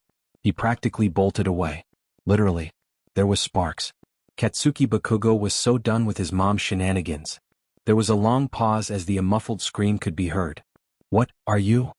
Tenko asked with wide disbelieving eyes and a gaping mouth. Mitsuki blinked at him. What was that, Tenko-chan? She asked confused. I was just toying with him. And making sure there wasn't anything fishy in his love for my 2 sisters. Anyone would do that? You do realize he can annihilate a prefecture in a couple hours, right? His dad was the one to ask in exasperation. And slight exhaustion. Yeah, that convo must have aged him 10 years. And All Might can. And I'm pretty sure he would jump through window if I asked these stuff like that. This guy deserves a medal for not doing it, his mom laughed. All for one quickly came back to the table, looking at his mom wearily. Finally someone understood the horror of Mitsuki Bakugo. Quick question if you don't mind me asking. All for one announced with serious face. Katsuki was slightly startled by that. Mitsuki Bakugo is fearless, amused, has more balls than probably All Might and All for One combined, and sassy as F. Yes, dear big brother? All for One twitched in his place. You can ask whatever. No offense, but is Bakugo your or your husband's family name? Katsuki was dumbfounded by the strange question. His mom was too, apparently, before his dad. Yes, it's Mitsuki's. I took her family name when we got married. I won't specify the reasons. Why do you ask? His dad answered politely with a smile. All for One looked at him like a lifeline. Just a question. Nothing to worry about. Katsuki over here said he has questions for me? All for One turned to him, looking ready to do anything to stop her from talking. But I didn't even ask if you have any quirks for the bedroom. His mom dropped a bomb even Katsuki isn't immune to. Tuya sputtered on his glass of soda. Tenko slammed his head on the table. Izuku gripped his hair in horror. The 2 women covered their red faces. The wives looked down on their food, not knowing what to do. And All for One looked like he was having traumatic flashbacks of something. Katsuki is so done with his mom. Because what the hell, woman? You just K.OED the strongest man in Japan, maybe the world, without any casualties?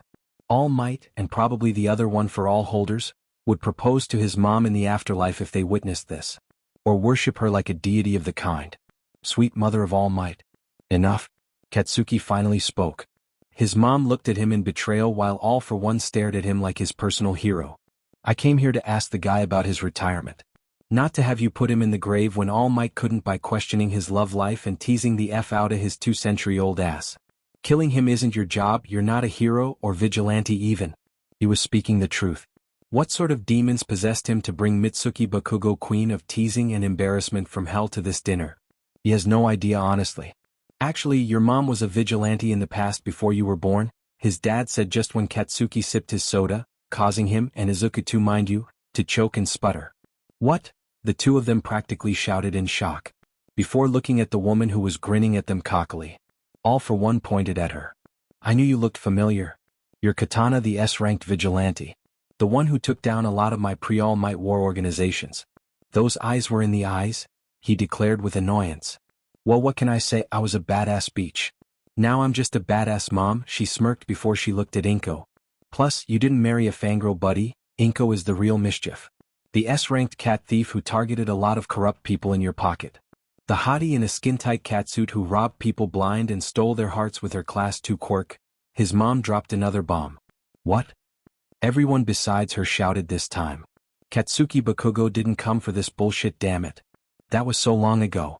Inko mumbled. All for One stared at her. You are mischief? He asked blankly.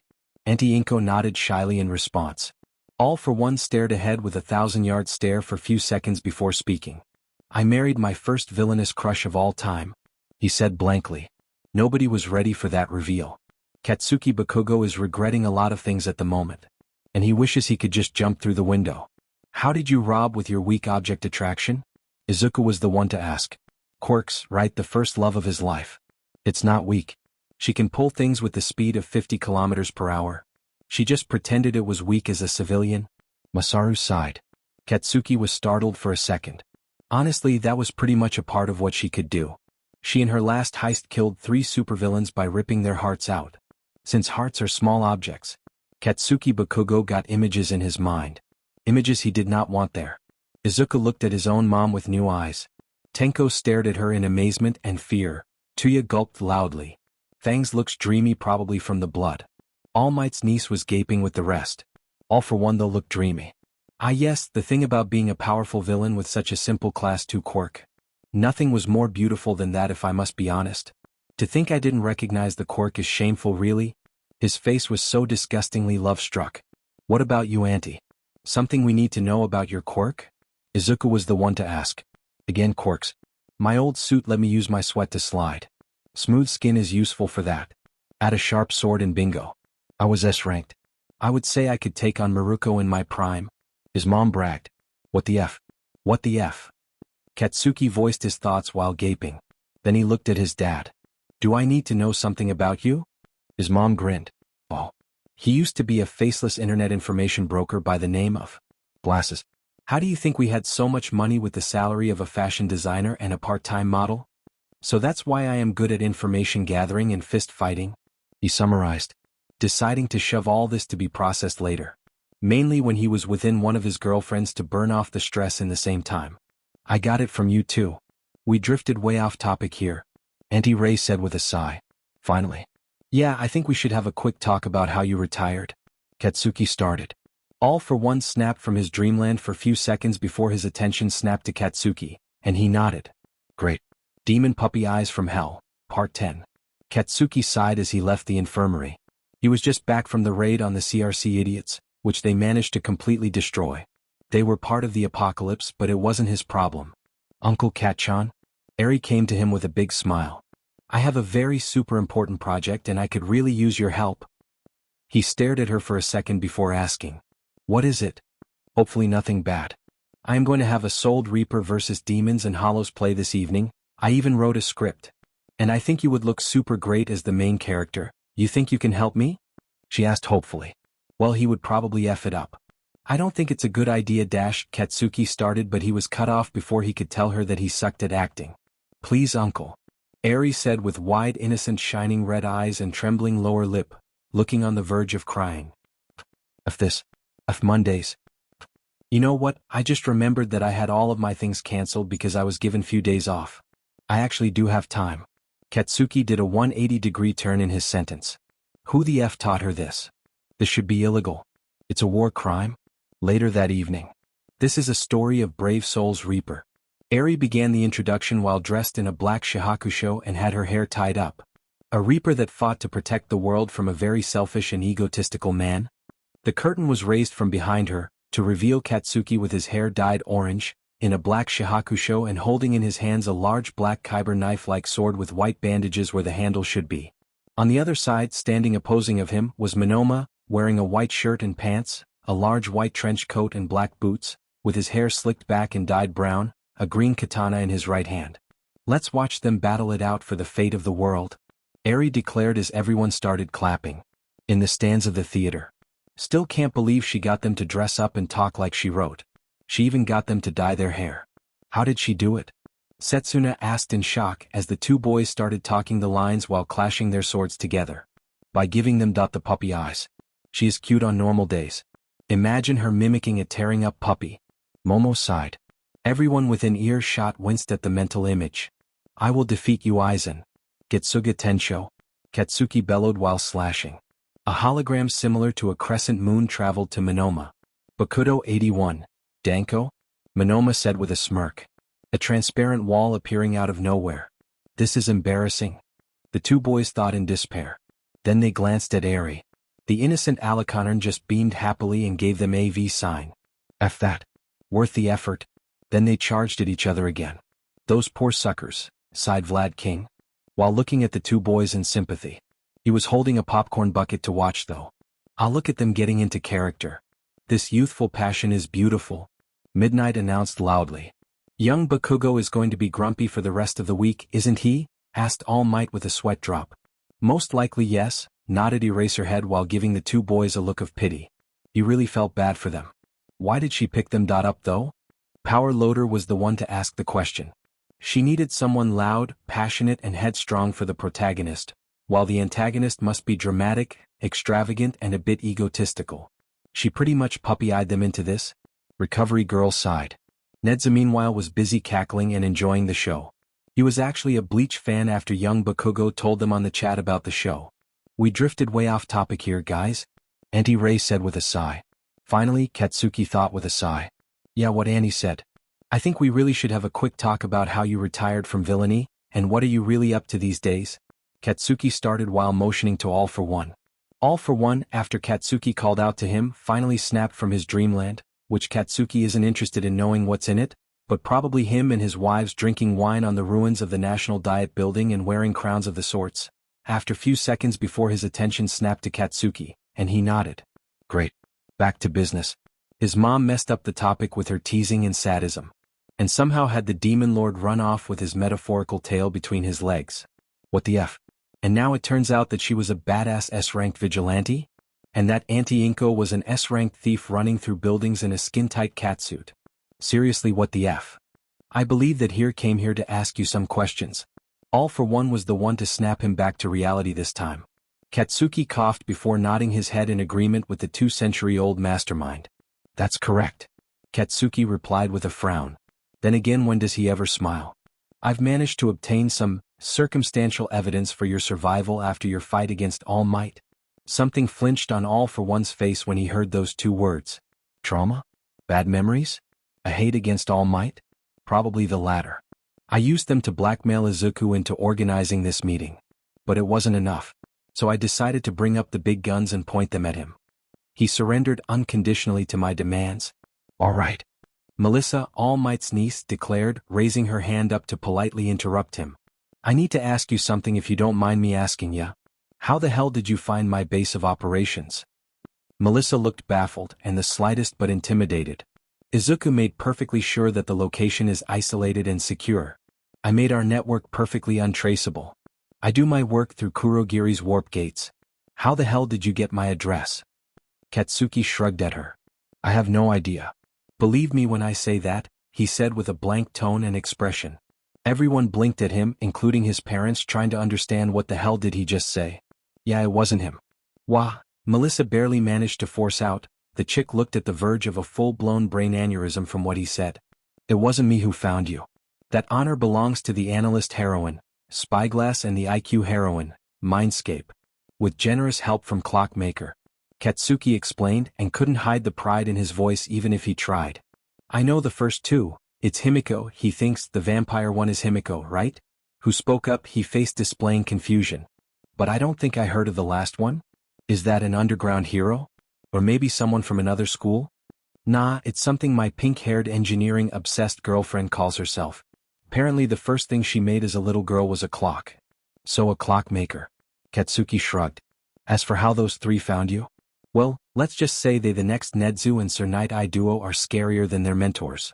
I gave this hacking work to Clockmaker in hopes of getting something useful against the nerd.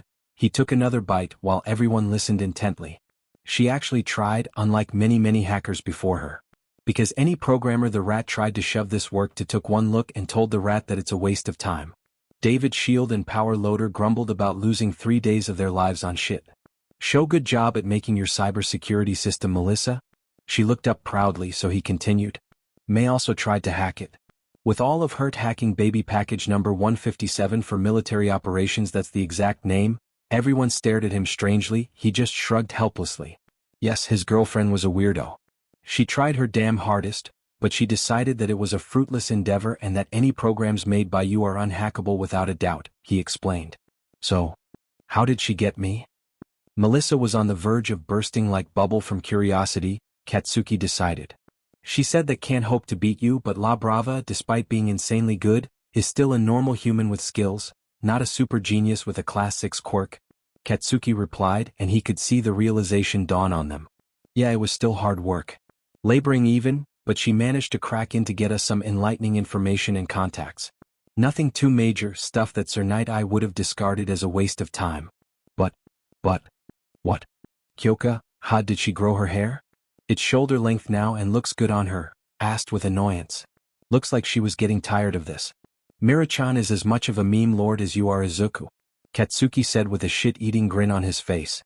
Izuku paled slightly, alarming his friends. If you thought that masking your operations with Gen Z meme references and pre-Quirk era movies and animes and shows will make anyone discard it as ramblings of a madman, then think again. She recognized the references instantly, and started cackling loudly while breaking down whatever she had on the few files. Getting her notable names and information that I gave to Mindscape? That shouldn't have been enough. Toru protested. Few names and information? We have a huge network. You couldn't have found my base that easily. I couldn't have. Katsuki nodded. But Psycho Intelli is scary as F and smarter than you could imagine. She ended up comparing her newfound data with some strange things she noticed on the Villainnet and my Spy Network forums. After a couple weeks here we are. Though I guess I'll have to do it all over now that you know I found you. Damn straight, I am thankful you didn't find my base, goddammit. Consequence said with a sigh. Well, I thought of it, but I decided that crippling his Spy Network and source for support gear is enough blackmail for this talk to happen. Katsuki waved off, ignoring how everyone looked at him uneasy. If I was actually planning to rat you out, I would have given the info to Eraserhead and Knuckle Duster without the rat finding out. But I'm not interested in picking up a fight with you yet. We can do that to the content of our hearts and play the United States versus the Soviets when we deal with Nazis. I have my priorities straight. There was a pause. You could have kept that information for yourself though, All for One pointed out.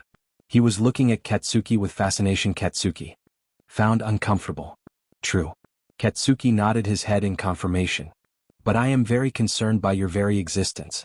All Might at the peak couldn't beat you without a cheap shot and a lot of people dying to distract you.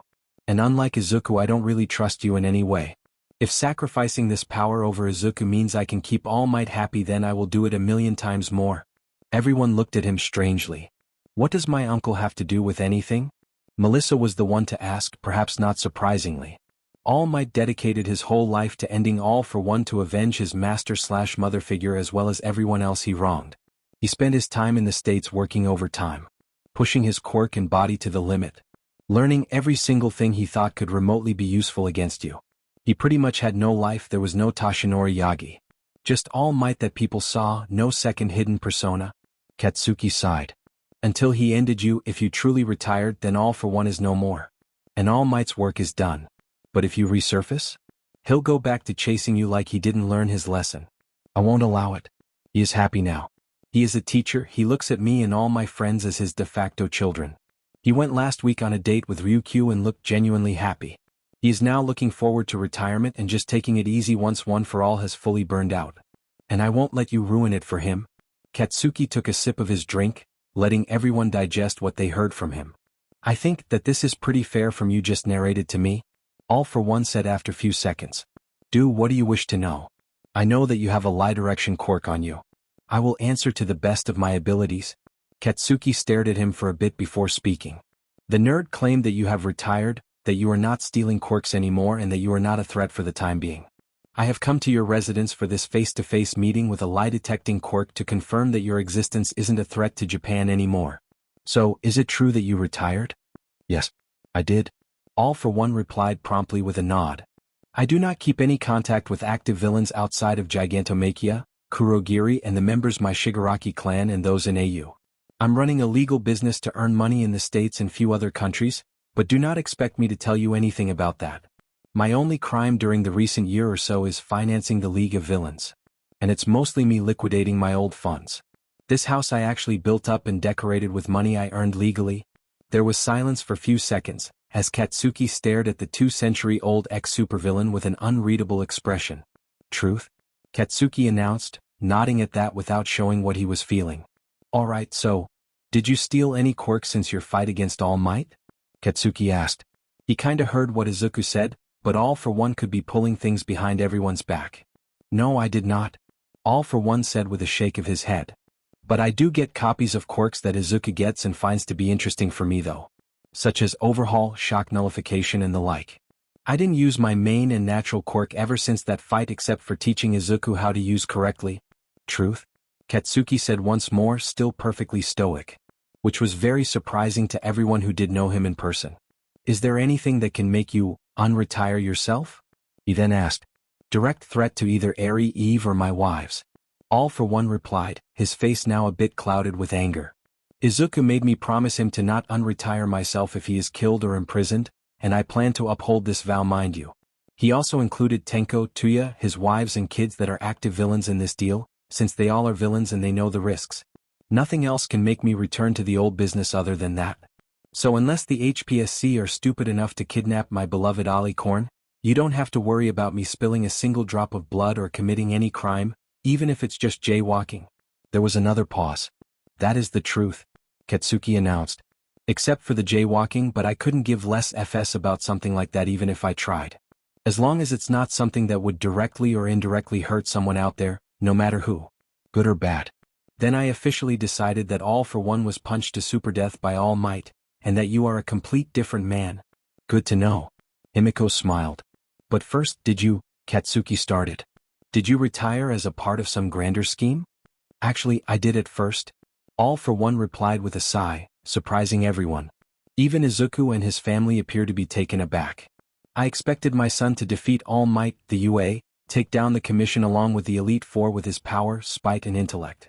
As well as rebuild my empire of crime in even a better way, while I would observe how he improved it so I could keep up with the times because it's been so long and I was getting old. Then when he is done, then I would unretire myself, with him as my right-hand man. I abandoned this plan entirely when I heard of him wiretapping Ned's office, since he has proven to be able to do things that I never managed to do. He has outperformed my expectations so many times that I came to a conclusion that I'm truly too old for being an active villain, and have truly, officially and without any hidden strings attached retired. All for One side, it was full of amusement and maybe a bit of bitterness. At this point I'm starting to think that he is better at being a villain than I ever was, to be honest. Plus, I must say that with Inko and Rei, the kids, and my new job as a principal to teach a lot of youngsters and give them the same help and guidance like I gave Izuku, I would honestly tell All Might to F off if he came for a duel even though I can one-shot kill him. I'd just teleport him away and change the island to a different part of the ocean. I am, for the first time since me and my brother were still a family, genuinely happy and don't wish for anything else besides having my family with me. Truth? Katsuki announced. Any more questions? All for One asked, with a weird mix of tiredness and exasperation on his face. For the current moment, no. Katsuki nodded his head in confirmation. Aunties look truly happy just like you, and I couldn't care less that you are the AU principal. It's a teaching job, so you couldn't have done anything worse than the rat does on daily basis, and he is still a hero. So unless you're planning some nasty feud with the World Hero Association like Nedza has with the HPSC, then I don't give AF anymore. Congratulations for your retirement and have a nice life. Everyone stared at Katsuki in surprise. You're not gonna try anything funny? Consequence was the one to ask this time for confirmation. Looking genuinely surprised. The F can I do? Mirio has a snowball's chance in hell to win. Even with the complete one for all it'll be a stalemate probably. And despite my confidence, the one for all versus all for one feud is a level of power beyond my pay grade. I'll stick to fighting normal villains and supervillains, taking down crimes and purging Japan from corruption. Whatever the F you and Mirio do to each other, Izuku, it's none of my business. Just because technically my ancestor was one of those one-for-all wielders doesn't make me de facto part of this bullshit. The only thing I'm doing in this is fighting your subsidiaries because they are villains. But you and the League? You're not my problem. I don't see the lair of karma's villainous empire. I see a safety net that shithole called Japan doesn't deserve. Vampire, Dobby, Reaper, Mustard, and those are the main stars in the movie of how messed was Japan gonna be if Atrocity got them first. Because Vampire could assassinate Nedzu, HPSC's president, the Prime Minister and many others without anyone knowing it was her. Reaper could cause casualties in millions in a week with a warper. Mustard is a walking chemical weapon and Dobby is a nuclear bomb waiting to explode. I would rather them working under you and being happy and not so murderous instead of burning down cities for revenge, the world failing them. Katsuki sighed. For all it's worth, which probably is nothing, I really regret what I was in the past, and I am sorry for any wrongs I did to you in Thame past Izuku. Honestly, a good number of my classmates and friends had their share of crap and I intend on changing the system that gave them this much crap to begin with. Katsuki looked at Izuku, who was staring at him with more shock than he ever saw on a human face. His parents looked at him like they couldn't recognize him, along with his aunt. Tenko and Tuya were staring at him quizzically, not knowing what to say. The girls, or young women you chose, were looking at each other in confusion. All for One was the only one remotely unaffected. But probably because he didn't know Katsuki in Skyway, direct or indirect. What changed you this much? Izuku finally managed to resurface from his shock enough to ask, although Katsuki could see he was dazed. How did you change this much? And in such a short time? Katsuki decided to actually try to give a good answer for once instead of shrugging it off or saying something vague. So he thought about it for a bit. I think, and as cheesy as it may sound, that friendship and love redeems? Katsuki said, unsure himself. All Might and Mirio being absolutely pure heroism made flesh, going to anger management and counseling sessions, and my teachers actually being willing to reprimand me, he continued. And having friends as well. That honestly helped the most. I guess that I finally realized how messed up my past and life view was, he finished with a shrug. I should have sent you to a better school from the beginning. Katsuki heard his mom mutter under her breath. If she wasn't right besides him, he wouldn't have heard it. For all the worth that apology had, which was a lot, Izuku said with a straight face. I forgive you at this very moment. I truly and utterly forgive you. Because you are the first person from my past who seems to truly mean it from the depths of your heart. And that's when even All Might is yet to apologize yet. So I think that we're even now. Izuku sighed. Somewhere there is a world where I am still a son and inheritor of All for One, but I'm still your best friend and classmate. Katsuki chuckled lightly. That's a very, very happy rat-bear-dog principle in that world. And a very, very, very unhappy atrocity as well. Katsuki finished. That actually made everyone else chuckle as well at the idea. So, what are your plans for the future? I think I really should bribe you off my tail for the rest of the duration of this war. Izuku mused. I have 2 quirkless friends in 1C, get one of them a copy of Erasure and the other a copy of Double and I'll be off your tail. Katsuki shrugged. Tenko looked at him quizzically. Why, was all he could ask. Katsuki shrugged. Would be useful, I told you, high chance that an actual civil war will break out. And if it happens, I'll go with my friends to make our own stand against this shithole of a government. Someone who can suppress powers and a cloner would be huge help since I don't have armies on standby like you, or a huge amount of followers like Nedzu and Knuckle Duster. Katsuki replied. I already struck a deal with Knuckle Duster, and Maruko is already planning a coup in case a full-blown civil war actually happened with the HPSC. So I decided to work with those 2, and I'm pretty sure I could get Eraserhead and Ms. Joke to join if I show them that we can show results. Everyone gaped at him, minus All for One, who looked amused, in shock, not believing how prepared he was and how he knew do much. Izuku looked at him in concern. First of all, when the hell did you get so cozy with Knuckle Duster and Maruko?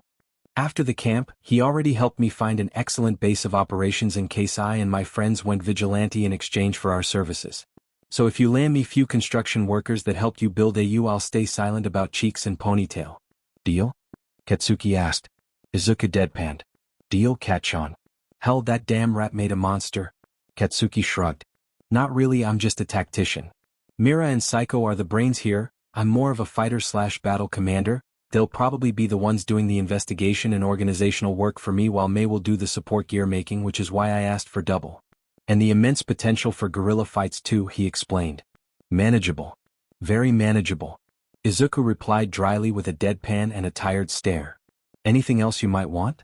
Unofficial partnership in sinking down the Hero Commission and Apocalypse, along with all the corruption in the system, so most likely most of the system. It would be like those we deal with those guys, you deal with the others type of deals. Me and my friends are vigilantes though, so don't expect me or my friends to kill anyone. We'll work on arresting people, so I'll probably depend on Mira and her network of friends and informants for evidence, but I might ask the exchange for help, he explained with a shrug. Toru, Kyoka and Himiko gave him a thumbs up in response. They looked thrilled by the idea. Wait, Maruko is planning a coup? It's Tenko who spoke up this time, looking vaguely concerned. Was Psycho's conspiracy about him and Maruko dating true? Well, the table was planning it for a decade now. Katsuki replied, surprising even Izuku. They're good. Maruko is more of the future head, and that's because she talks what she thinks to the world openly, so they respect her. But Gang Orca is the one preparing the whole thing with Shishido. She is honestly a barely tolerated moderate. Can you believe it? Maruko is a moderate. No, I honestly can't. How bad is it? Izuku decided to be shocked later. Apparently his re-established older brother wasn't as clueless as he once thought. Or that he caught up quickly thanks to his friends being as fanatic and plus ultra going as he is. Most likely the latter. Well, she is. Whenever shit hits the fan in a hero operation, the mutants are the ones to blame, unfairly in 90% of the time. Their treatment in general ain't great outside of the hero system. So it's not that shocking for them to have enough. After the meeting before the CRC raid, Maruko said few things that concern me about how Quirked and Quirkless didn't count mutants with them. So I had Mira-chan do her own research without Maruko noticing. Apparently this has been going on for a while. They're amassing war gear, buying quirk analysis from the exchange and other things. The government is giving the villainous quirks bearers even worse treatment. So they are as angry as the mutants. The government and especially the HPSC has been beating at them for a long time and they were taking the blows silently. Their rage and disgust and hatred brewing slowly and perfectly like tea. But it'll eventually cook up, and then the LED and HPSC are gonna taste the consequences of their own actions. Katsuki explained. They finished their food by now, they were more like speaking over a dessert, which was just great mind you, about politics. Which Katsuki is finding strange his parents and Auntie Inko were keeping up with. Villain, vigilante and information broker. Katsuki won't digest that easily. That definitely sounds understandable. The commission honestly have a lot coming to them even before my attack on them. But after I pretty much weaken them into a shell of what they used to be, I'm pretty sure the table respect me a lot. Izuku sighed tiredly. Yeah, and not only them. Knuckle Duster is on the preparations as well. Crawler and few other vigilantes from Knuckle Duster's inner circle has been gathering resources slowly. If you check it out, Melissa, you might notice that you are making support equipment for quirks like those for the Vigilante Alliance's members' quirks. They're buying them under false names in the villain net in preparation. They're also buying quirk analysis from the exchange themselves. Splitting the work and costs 50-50 with the table. Katsuki continued narrating his findings. How the heck did I not notice it? I am investigating Maruko. Himiko looked mortified by this. How did she escape my contacts like this? This is humiliating, the girl whined. What can I say, my girlfriends are the best and I don't know how I scored any, let alone all of them. Katsuki shrugged. And what will you do about this coup? Will you join? Izuku asked. Or are you gonna alert Nedzu and the UA? And speaking of them, how the hell didn't Eraserhead and Ms. Joke hear about this? Are they on this? Katsuki shook his head before sighing. Now, Eraser-sensei and his devoted loving wife are perfectly clean. The table members of the Underground Hero Network are doing this behind their backs. I mean, you do know that the network is like, what? 2/3 of it made up by villainous quirk bearers? Yeah, that sounds about right. The two are put of the loop with all this. Katsuki shrugged then. As for me? That really depends. I'm not alarming the Rat and All Might unless they are going to launch their coup right the F now, because with Atrocity or Conqueror or whatever the F he calls himself, Japan won't survive the chaos. So I really hope they wait just a bit longer. But that's if the HPSC doesn't pull something stupid out of their asses, because then I'll join, and to quote Maruko, drop-kick the president from her office window with glee on my face, end the quote. Izuku groaned. I hate politics, especially when it complicates my work. This is just one huge shit cake and the smartest move from the Hero Commission will be the icing on top. What the F's my life? Katsuki shrugged. Real-life shonen series, I guess. Which means that it's absolutely bullshit, he said blankly. Well, the girl Katsuki believes is Mastermind, who said literally nothing all this dinner and kept observing quietly, started. In that case, I offer any of the table of rejects a place in the newly established Meta Liberation Army in case their coup failed. Please send my offer to the coup leaders, Katsuki-san. Katsuki blinked at her before calculating something in his head quickly. After a few seconds he nodded. And if the coup happens after the apocalypse are dealt with? Tenko asked. Full-blown civil war, since the Meta Liberation Army and Quirkless Liberation Front won't jump the UA in the middle of it. In fact, they would team up with them against the Commission. I'll go rogue straight away and launch full-scale guerrilla attacks to weaken them. Katsuki explained as everyone else listened to him very intently. The country will probably split off to 3 parts. UA will be from Shizuoka and in all the way to the Sound West. The HPSC and LED will have the Tokyo and all the way to the north. And you guys, the Shadows Empire, will have Hokkaido as your own government. Honestly, I would in that scenario give the Tokyo government 6 months tops before our collaboration decimates them. That sounds about right, yes. Izuku said after few seconds of silence, and a look towards Mastermind.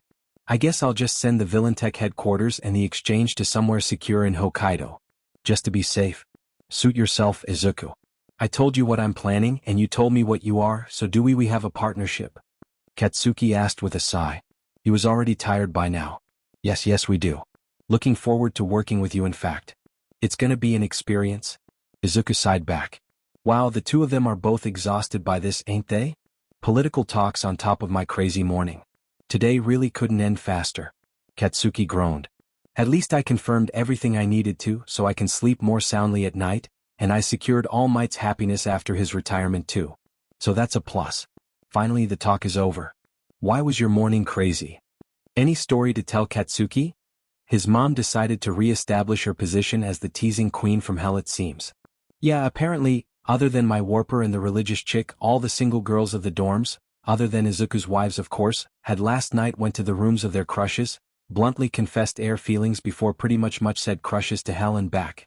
Katsuki explained in a monotone voice while everyone looked at him in shock. Even All for One gaped at him. Yeah, I have no idea how that happened, and the only thing I'm grateful for is that there wasn't any pregnancies in that chaos. Katsuki shivered slightly. And meanwhile the UA staff shivered slightly in the same time. I really don't think that our house of chaos and madness is ready to open up a kindergarten of its own there. Eraserhead would have probably performed skydiving from the UA main building's roof if it happened. Most likely yes. How did it happen anyways? Izuku asked. He looked genuinely stunned, with Tenko and Tuya looking just as stunned. Although Katsuki could see the young wives whistling awkwardly while looking away. What? Do they know something? I don't know. Katsuki groaned. I just cooked breakfast and gave them trays to take it to the chick, then literally had everyone sit through a lecture Ponytail gave about safe conduct and that if they ran out protection resources, they should go to Ponytail, not go F it and do it either way. Fortunately they seem to actually agree with me. And I can't even curse Mondays because it is Wednesday. Izuku sighed. I had a similar dating streak in the league. That's it, no the.g worse should come out of it anymore, and well, if you do get a kindergarten class, just send the bill to the Rat King of Chaos with a razor written underneath, Izuku said cheekily. Katsuki snorted. My idea exactly, Izuku. It was then that Katsuki's phone rang. What? He quickly grabbed it to see that it was Mira calling him. Oh crap, give me a minute, Spyglass is calling. I guess she got concerned about me, Katsuki said, and everyone looked at him teasingly. He just ignored them and picked up. Hey sweetie, how's going? Katsuki ignored his parents gaping at him for using such a word. He'll probably suffer for it later, but it's definitely worth it. Katsuki-kun? Where are you? I know you said 3 hours and it's been only 2, but we really wanted to visit the cinema for a movie that's playing. Mira whined on the other end of the call. You promised? Katsuki winced. He completely forgot about that promise because of the crazy morning. I'll be there in an hour, promise?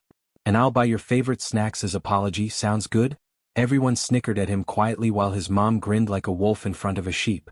Well, you can do that this time. It's Itsuka who spoke up. Or, you can make it up for us. In more intimate ways, you know.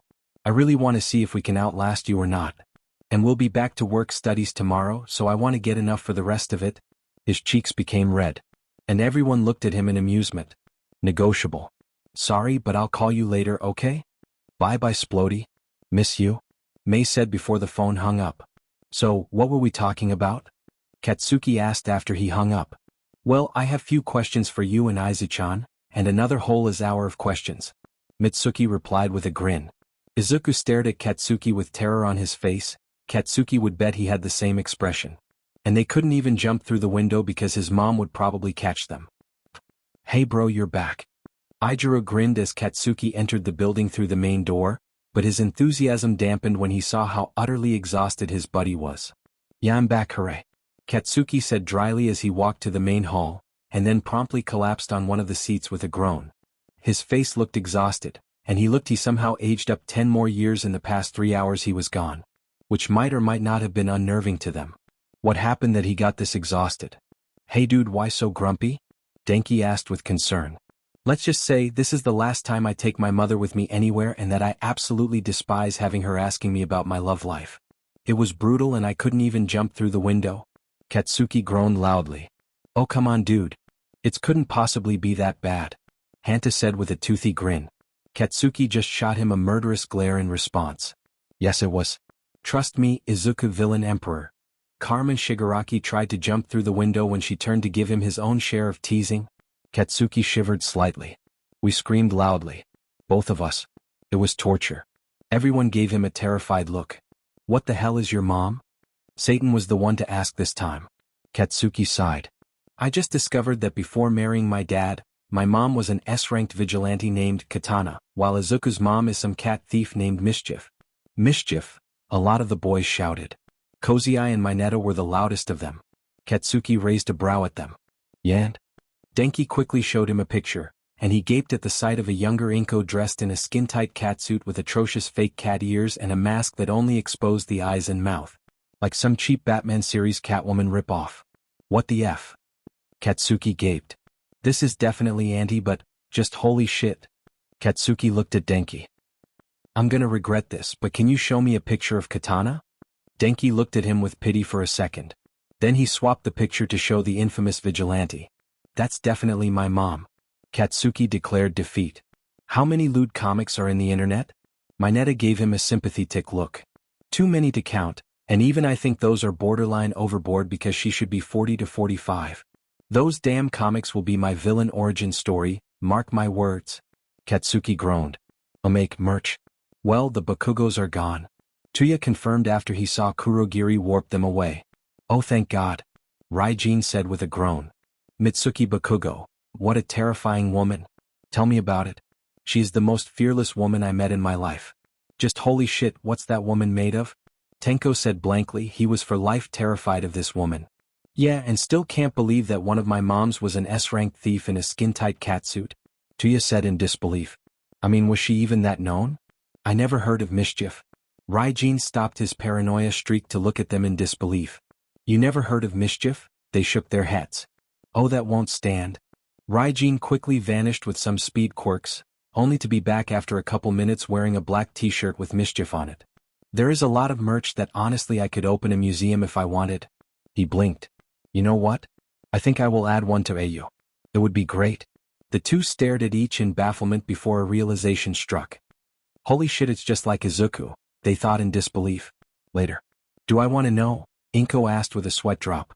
Why furs your dad have now a whole room declared to be his secret lair? The 5 young grandkids looked at each other before sighing.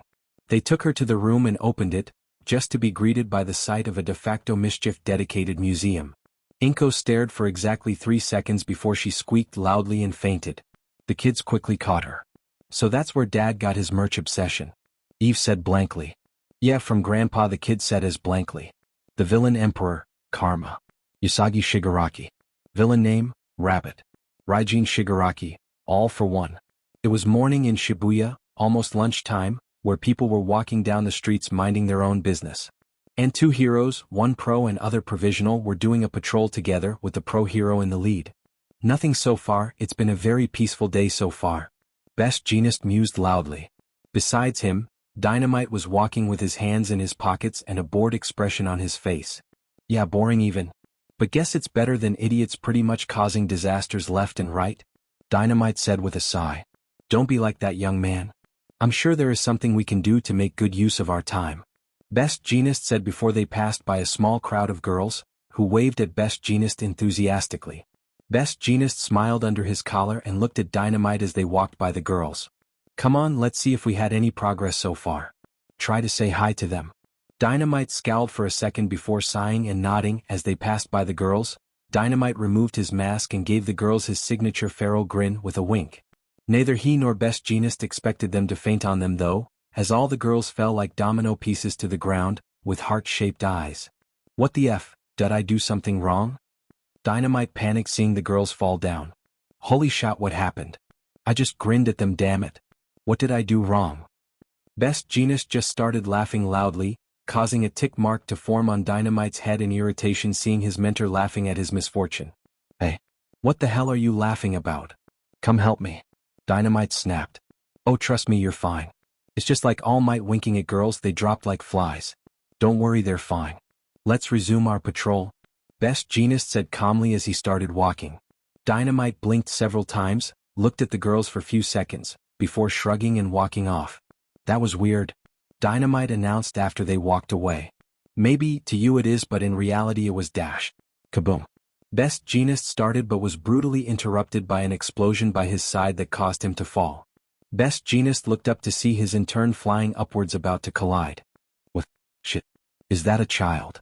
Dynamite started walking with Best Jeanist, confused by what happened just now, which he expressed how weird it was to his mentor, who started telling him it was normal. But that's when he saw it, a small figure falling off one of the high buildings. Dynamite isn't sure what happened, but his body moved on its own and he blasted himself at top speed into the falling kid. He ended up going too fast and slammed into the kid, grabbing them into a high before he flew in the air with great momentum. The kid, now revealed to be a goddamn little girl, maybe 9 or 10, gave him a shocked look. Dynamite ignored it as a hero nerd attitude, and blasted himself at another building, aiming for the rooftop, but he wasn't used to flying around with someone in his arms. Which is why he ended up rolling down very quickly with Kid in his arms before he slammed back first into the railing, causing him to gasp in pain. If that hurt. He looked down at the girl to see that she was fine. Phew, mission accomplished. Dynamite gave himself a mental pat on the back for a job well done. Did someone push you? Dynamite asked seriously. The kid blinked, still looking at him in shock and confusion before shaking her head. So not attempted murder. Phew. Did you fall by mistake from the window? He expected her to nod, but he was startled when she shook her head and spoke. Why did you save me, mister? He blinked at her. It's my job, brat, I'm a hero, he replied before he narrowed his eyes. Did jump on purpose? She nodded. Slap. G-girl looked at him shocked after he slapped her, holding her cheek. Why? The brat asked him in surprise. He will answer. Because you almost committed a murder, dumbass. That's why. Kids shouldn't be murderers, Dynamite said seriously. She opened her mouth but her cut her off. Brat, you are a person too. Heroes and police say that someone killed themselves, not committed suicide. If you died then you would have been a murderer. Is that what you want? The girl started tearing up. She shook her head before she started crying to his chest. He sighed and patted her head. He sucks at his type of stuff, damn it. She kept crying for a couple minutes before she stopped, or at least slowed down enough to talk to him. Can I ask you a question, mister? She asked quietly. It's a free country, Dynamite said, and she nodded her head quietly. Can someone with a villainous quirk be a hero? The brat dropped a bucket of water on him. He blinked at her in surprise before nodding. Well, yeah, obviously. It's gonna be a bit hard, and you'll probably be one of those secret heroes that avoid the media and spotlight. But yeah, you can be a hero. What moron told you can't? He isn't sure what he said wrong, but the kid just started crying loudly, hugging him and rubbing her face on his chest. He felt very out of place right now. Where were Lemillion and All Might when you need them? Thank you. You are the first person to say that. The kid sobbed loudly and he started feeling his heart break. My mama and papa don't care about and ignore me, my classmates beat me up and my teachers hate me, and nobody ever tried to help me. They always tell me that I'm a villain and that I should be thrown in jail, that I should be beaten up like other villains, and my parents just look at me then walk off whenever I tell them. Dynamite kept listening, now hugging the kid and patting her head. His anger brewing slightly and carefully. Every single word pissing him off even more. What's your quirk? Dynamite decided to ask. She blinked at him before answering fearfully. I can paralyze people perfectly for a whole day after looking at them when my eyes glow green, she explained shamefully. He ruffled her hair. Good smirk and you'll be a good hero, Dynamite said, and he meant it.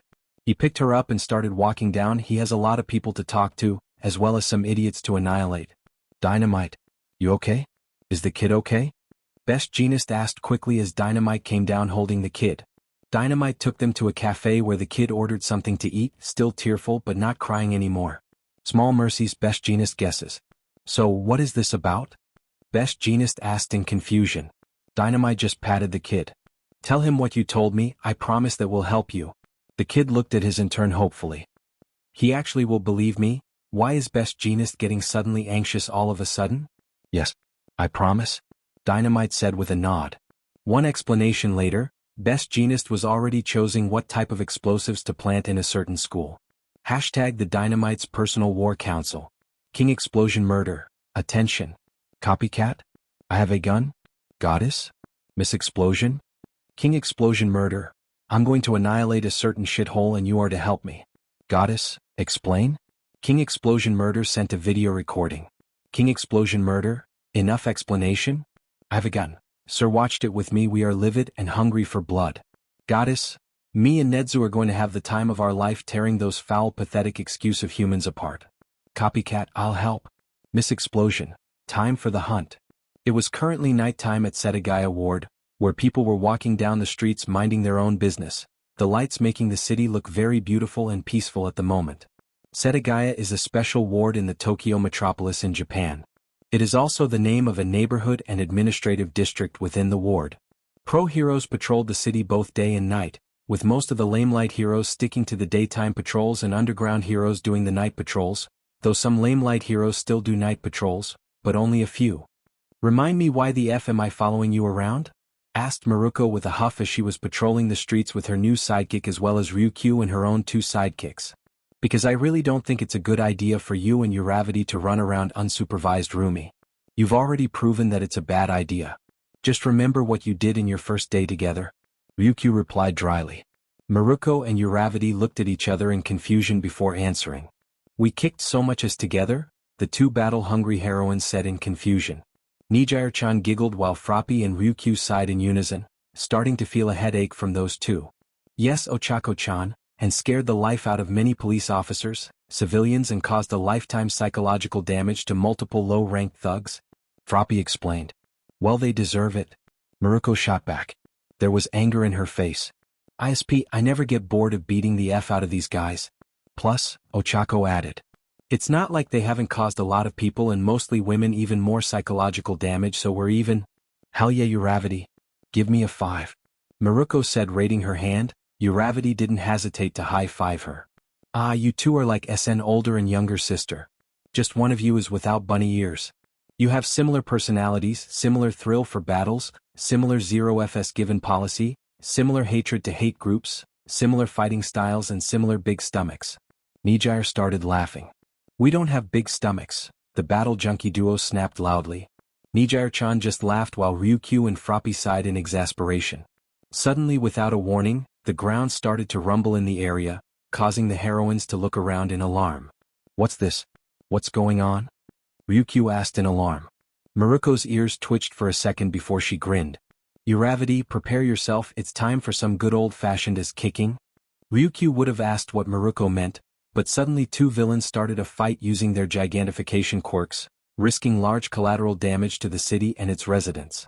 "Oh, those are pretty big villains, Ribbit," Froppy commented with a croak. "Yes, Maruko, let's let the interns handle it. Work studies are meant to gain them experience after all," Ryukyu said, pulling Maruko back from her shoulder.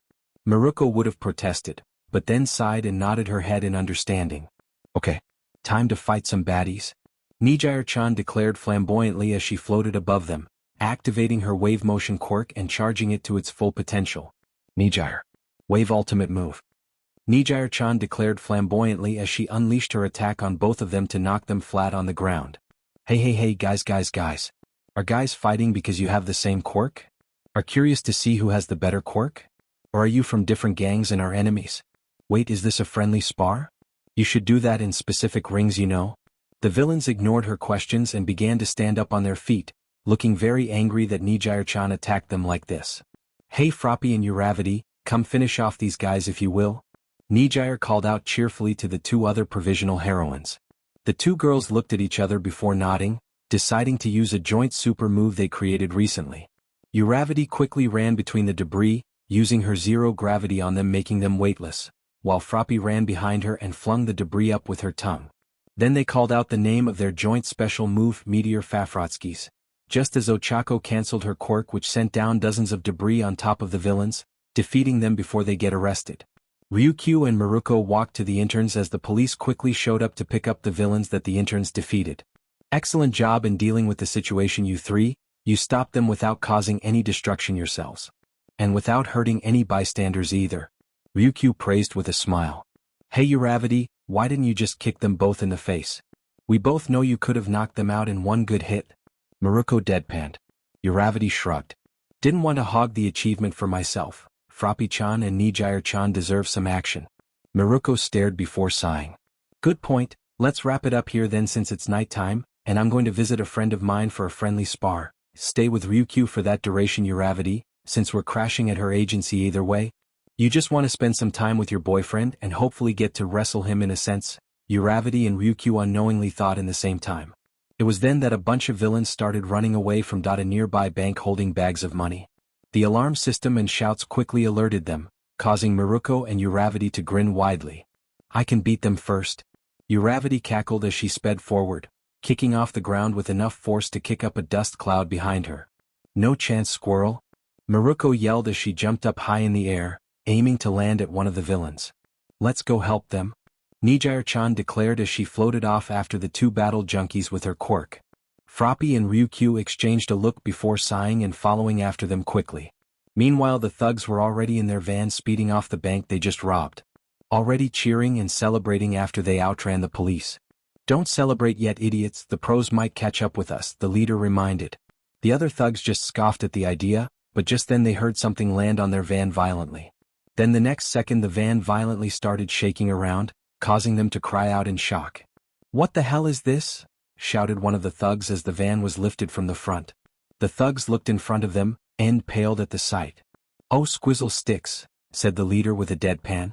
Uravity smirked after she landed on top of the speeding escape vehicle the thugs were using for this very heist. She put her right hand down, her 5 fingers touched the surface of the metal roof, and then without a warning the vehicle lost its weight, allowing Uravity to use her super strength to force it to lose its balance. Uravity quickly jumped as the vehicle tumbled to the sides uncontrollably before it rolled over and skidded over the side of the road before finally hitting a lamppost and stopping in place. Uravity grinned to herself as she walked to the van. She upped the percentage of gravikinesis power boost and grabbed the battered truck by both sides, then she easily lifted it off the ground. What the hell is this? Shouted one of the thugs as the van was lifted from the front. The thugs looked in front of them, and paled at the sight of her. How flattering. Oh, squizzle sticks, said the one dressed as the leader. He was wearing a red headband while the rest had blue, so most likely the leader, with a deadpan expression. Her eyes met up with the thugs as they fell forward, and she gave them her most battle-hungry grin she could muster. Hey boys, being bad aren't you? It's not very nice to steal what's not yours, you know. Uravity said sweetly as she started shaking the truck up and down like some large soda can. The thugs started yelling out in surprise as she shook them violently. After few seconds she tossed to the ground with a loud thud. The back doors opened as the thugs stumbled forward, looking ready to vomit. So, how did you like my improvised roller coaster ride, boys? Uravity teased as she cracked her knuckles menacingly, still giving her signature demonic grin. The thugs looked at her for few seconds as if calculating their odds. She really wants to see them try to fight her. She was trained by Izuku Karma Shigaraki and trains on daily basis with Katsuki Dynamite Bakugo, who is like a pro boxer. To be fair, his punches hurt like a beach, and in turn with Maruko. Point is, they have a snowball's chance in hell to defeat her in a fight, unless they all have some insanely powerful medicine that can give you superpowers above quirks in an instant. We'll use it, I guess, one of the thugs said as he grabbed a weird injection from his coat. The other thugs quickly following his example. Huh. Uravity said in confusion as all the thugs grabbed what looked like injections with pink, or very light red to be honest, liquid, then injected themselves. Uravity decided that the universe had just her musings as a challenge as the thugs somehow got red vines of energy circulating through them, before their bodies was enveloped in an aura of the sorts, each of them a different color. Blue, red, violet, green, brown, golden and silver. 7 guys in total. They looked at each other and then themselves before cheering loudly. Whoa. Those stuff are so worth the damn price, the leader crowed loudly as he flexed his arms proudly. Let's tear up that beach limb from limb, one of the lackeys cheered loudly while pointing at her, and she decided that she is very insulted by their confidence. Nah, I say that we take her with us. She is super cute and has very nice curves, another one of them grinned deviously. She'll attack him first. Let's just get rid of her, the leader snapped as he charged at her, closing the distance in a split second before throwing a right hook at her direction. Uravity found herself surprised by his speed, but still reacted fast enough, leaning her head to the side before grabbing his arm and flipping him over her shoulder. As the man slammed down and gasped in shock, Uravity jumped to the side, avoiding what looked like a blast of laser from one of the thugs. Usually I can only fire small bullets, but this awesome. The thug cackled as he started shooting lasers at her from his fingertips with a manic grin on his face. Uravity starting flying around with her zero gravity plus telekinesis, avoiding all the blasts before she landed right behind him. He tried to jump back, but she grabbed him from the collar and punched him straight in the face. Her punch was so strong not only did it slam him into the ground, but it also cracked the street under him a bit and effectively knocked him out. Beach, one of the thugs yelled as he charged at her with 2 others. All of them ganging up on her. Uravity started dodging, blocking, parrying and counterattacking as the thugs ganged up on her. She traded blows with them as she realized that they had minor enhancer quirks that somehow made them slightly more powerful than her now. She still got an opening and grabbed one of the thugs with her hand, nullifying his gravity before she started swinging him around like a baseball bat. She knocked away the two thugs before she punched the guy she was swinging, who looked very nauseous mind you, in the gut with enough strength to knock him out. One of thugs jumped at her from behind with his right fully turned into a large razor-sharp blade that was coated in the sail aura these thugs had somehow. The guy was about to slash at her, and she doesn't want to know what the energy could do when. Luna Arc. Nijire. Blast. A blast of golden energy blasted the thug that snuck from behind her away, just as Maruko jumped into the scene and kicked one of the thugs on the side. The guy blocked it and tried to punch her, but she quickly dodged, noting the aura of energy both the conscious and unconscious thugs had on them. Uravity is actually happy for the help because whatever these guys took, it's pretty strong. It wasn't Trigger. Trigger doesn't give you auras. It must be something else. But is it exactly? Hey Uravity, the F's the deal with these guys. And why are they glowing like some discount super scions of the sorts? Maruko asked in annoyance. More like Nanoras from HX. Nijire said with a smile as she looked down at the conscious thugs. Whatever. Let's knock them out. Uravity shouted with a grin. Uravity had knocked out 2 of them already, so there was 5 left. Whom looked ready to charge at the heroines when Ryukyu dropped down, already in her full dragon form with Froppy. Ryukyu quickly grabbed 2 of the thugs before they could react, ignoring their cries of surprise before she slammed their head together, knocking them out. As that happened, Froppy dropped down and quickly grabbed one of the thugs with her extended tongue, then quickly threw him at a wall. The thug backflipped and landed on the wall safely, but only for Maruko to jump at him and give him a strong axe kick to the top of the head, strong enough to knock him out. Nijire-chan was jumped at by one of the thugs, who seemed to be able to somehow glide in the air, but she quickly moved to the right before pointing at him with her 2 hands put together. Nijire Wave Ultimate Move? Nijire-chan cheered as she blasted the thug with full force, slamming him down to the ground with enough force to knock him out of the fight. Uravity meanwhile had finished the last guy after increasing his gravity, slamming him on the street and effectively immobilizing him. Few minutes later. These guys were pretty strong.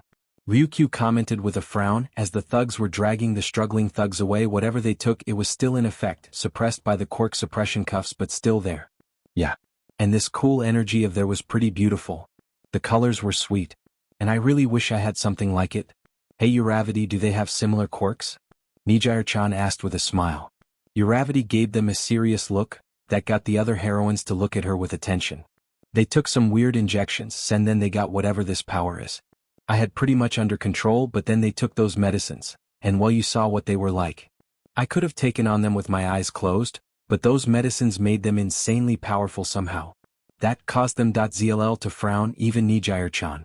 Medicines capable of giving someone a boost to physical attributes and power up their quirks? Such a thing would be a huge problem if it's something that could be bought in the black market. I'll call Principal Nedzu and Sir Night Eye as well. They must know about this immediately, Ryukyu declared. # the UA War Council. Nijire's mum. Guys, we have a problem. The brain? I spy? Big might? Small might? Mrs. Bakugo 1? Mrs. Bakugo 2? Hot bird, what's wrong guys? Need nap, please don't make it be another headache. Mean rabbit, sorry man, we got a huge headache for you guys. Fashion statement, oh joy. Driller thread, oh joy. Captain America. What is the problem and how can I help? Mad Bomb, can you hurry up and explain? Kinda found some idiots to tear limb from limb with my 2 sweet girlfriends. Mrs. Bakugo 1, smiley face. Mrs. Bakugo 2, smiley face. The brain, I assure you that I am going to help to the best of my abilities. I spy, same here. Nijire's mum. I'm not opening that can of worms, there is a medicine. Need nap, no. Mean rabbit, doesn't only amplify quirks to ridiculous level, but power too, and holy shit dome thugs gave me and Uravity a workout. Knuckles Beach, no. Nijire's mom. Apparently they got from someone, so apparently someone is giving out unknown medicines that empowers villains and we don't know who that is. Need nap and oh. Knuckles Beach and oh. The brain, oh dear, please don't let it be another villain factory. Big Might, what are the chances of Karma being behind this? Small for One entered the group chat. Small for One. Hey guys, I came to warn you about some weird power-up medicines circulating the black market. Small for One. Small for One. Okay, first of all, rude. I called the villain factory dumb all might. Big Might, I see, apologies then. Small for one. Second of all, looks like you already found out. Those things are similar to what Maria used, do probably a weaker brand of a new medicine. Joy. Need nap. Knuckles Beach. Small for one. I'll do my own investigations and you do yours, then tell me what you find. Seeing that Maria had them, we can assume it was created by none other than the Apocalypse. I spy. Oh joy. The brain. Oh dear. Small for one. Cure, Overhaul's new name, is already analyzing those sends, should give results in a couple of days. The brain. We will also give you whatever findings we unearth about those new medicines, Shigaraki-san. Mad Bomb. Good, now that this is over, I got a school to annihilate to the last faculty member. Small for one. What? Mad Bomb. Just keep up with the news, it'll be a huge scandal, mark my words. Small for one. I require context. Fashion statement. We were patrolling the streets until my new prized intern spotted someone falling down a high building, didn't even hesitate to explode to them and catch them, then land on a rooftop. The landing was kinda rough though, quickly. Fashion statement. A 10-year-old kid tried to jump off a building. Hot bird. Captain America. Nijire's mum. Driller thread. Mean rabbit. Who do I need to kick? And how hard? Knuckles Beach. Who do I need to punch over and over again? And does anyone know a good place to hide a body? Small for one. I will do it for you. Mad Bomb. You're not nerd, they are my praise and I'll annihilate them. Small for one. Understandable, have a nice day. Fashion statement. Villainous quirk bearer, which by the way is super cool, that was bullied severely for having, she wants to be a hero, Dynamite already talked to her. Fashion statement. We are dealing with zero-care parents, absolutely vicious bullies and extremely quirkish school, as well as a rich, almost untouchable family. Mrs. Bakugo 1. I will enjoy the annihilation of this family, smiley face. Mrs. Bakugo 2. Same. Need nap. I'm going to kill someone. Mad Bomb. No need, I'll make them wish you did though. Hot bird. Someone is on fire. Mad Bomb. No, but the school will legally and literally be when we are done. I spy. Yes. The brain. Yes. Omake. How did you discover us? It was the time to go to bed, as tomorrow the students who scored work studies will be back to them. Katsuki, like everyone else, was going to bed when Ochako and Momo dragged him outside. Let me guess, you want to know how the hell did I find out about you too? Katsuki asked in a carefree manner. The two girls nodded, looking very nervous. It was actually intimidating that if Katsuki wasn't such a roguish brat who would tell the law to F, they would have been found out. Do you remember that one time we started scrolling through the shipping betting pools and forums? Katsuki asked. The two girls blinked but nodded nonetheless. Well, I already had my doubts since you were de facto sisters with Kyoka and Toru. But it then that I caught you, Katsuki mused loudly. Flashback to a while ago before the license exam. Hey guys, the hero forums are literally on fire these days. Denki yelled as he ran into the living room with a grin. Everyone else from the Generation of Miracles was already in the main room doing their own thing, like playing games or watching TV or using their phones. Everyone's attention quickly snapped to him once he came in though, all looking somewhat between interest to bored. With some looking like they could use whatever this is to have some fun. Oh? What part of those, Kaminari-chan? Sue asked with a croak, her finger to her chin cutely, looking blank as ever. Kaminari grinned. The shipping wars. Holy shit, the betting pools are literally on fire. You just gotta see those. He laughed as he texted everyone a link. What the F? People ship Hawks and Maruko? No way in hell would they hit it off. Katsuki scoffed. People are stupid. Maruko is a combat junkie, and Hawks is a laid-back guy who would prefer to use his words. No way in hell would they manage.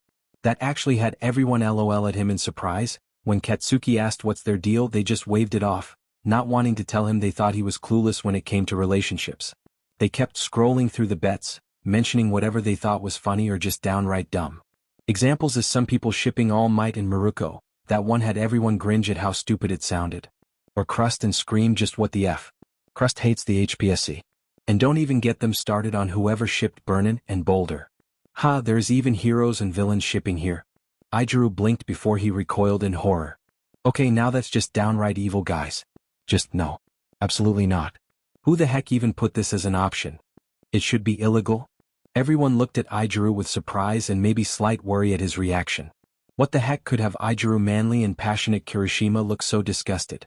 Ijiru passed his phone to Tetsu, who looked for exactly 1 second before covering his eyes and giving the phone to a Masuji, who turned absolutely green.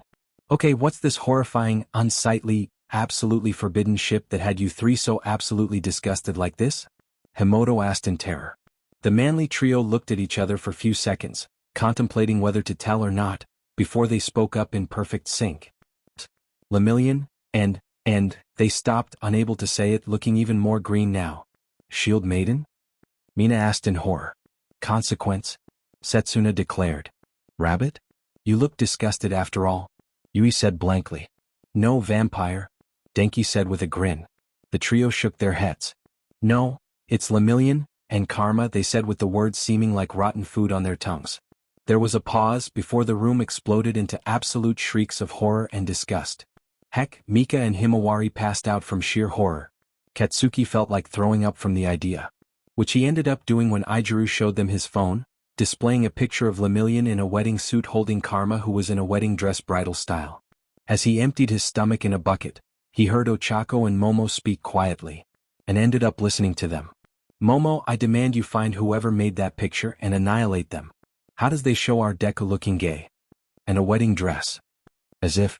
Ochako was furious and Katsuki looked at her in shock. Yes, truly despicable. I'll make sure they suffer for it, Ochako, don't worry, Momo said with a growl. Katsuki just realized that his paranoia was correct all this time, and decided to use it against Izuku later. And the flashback.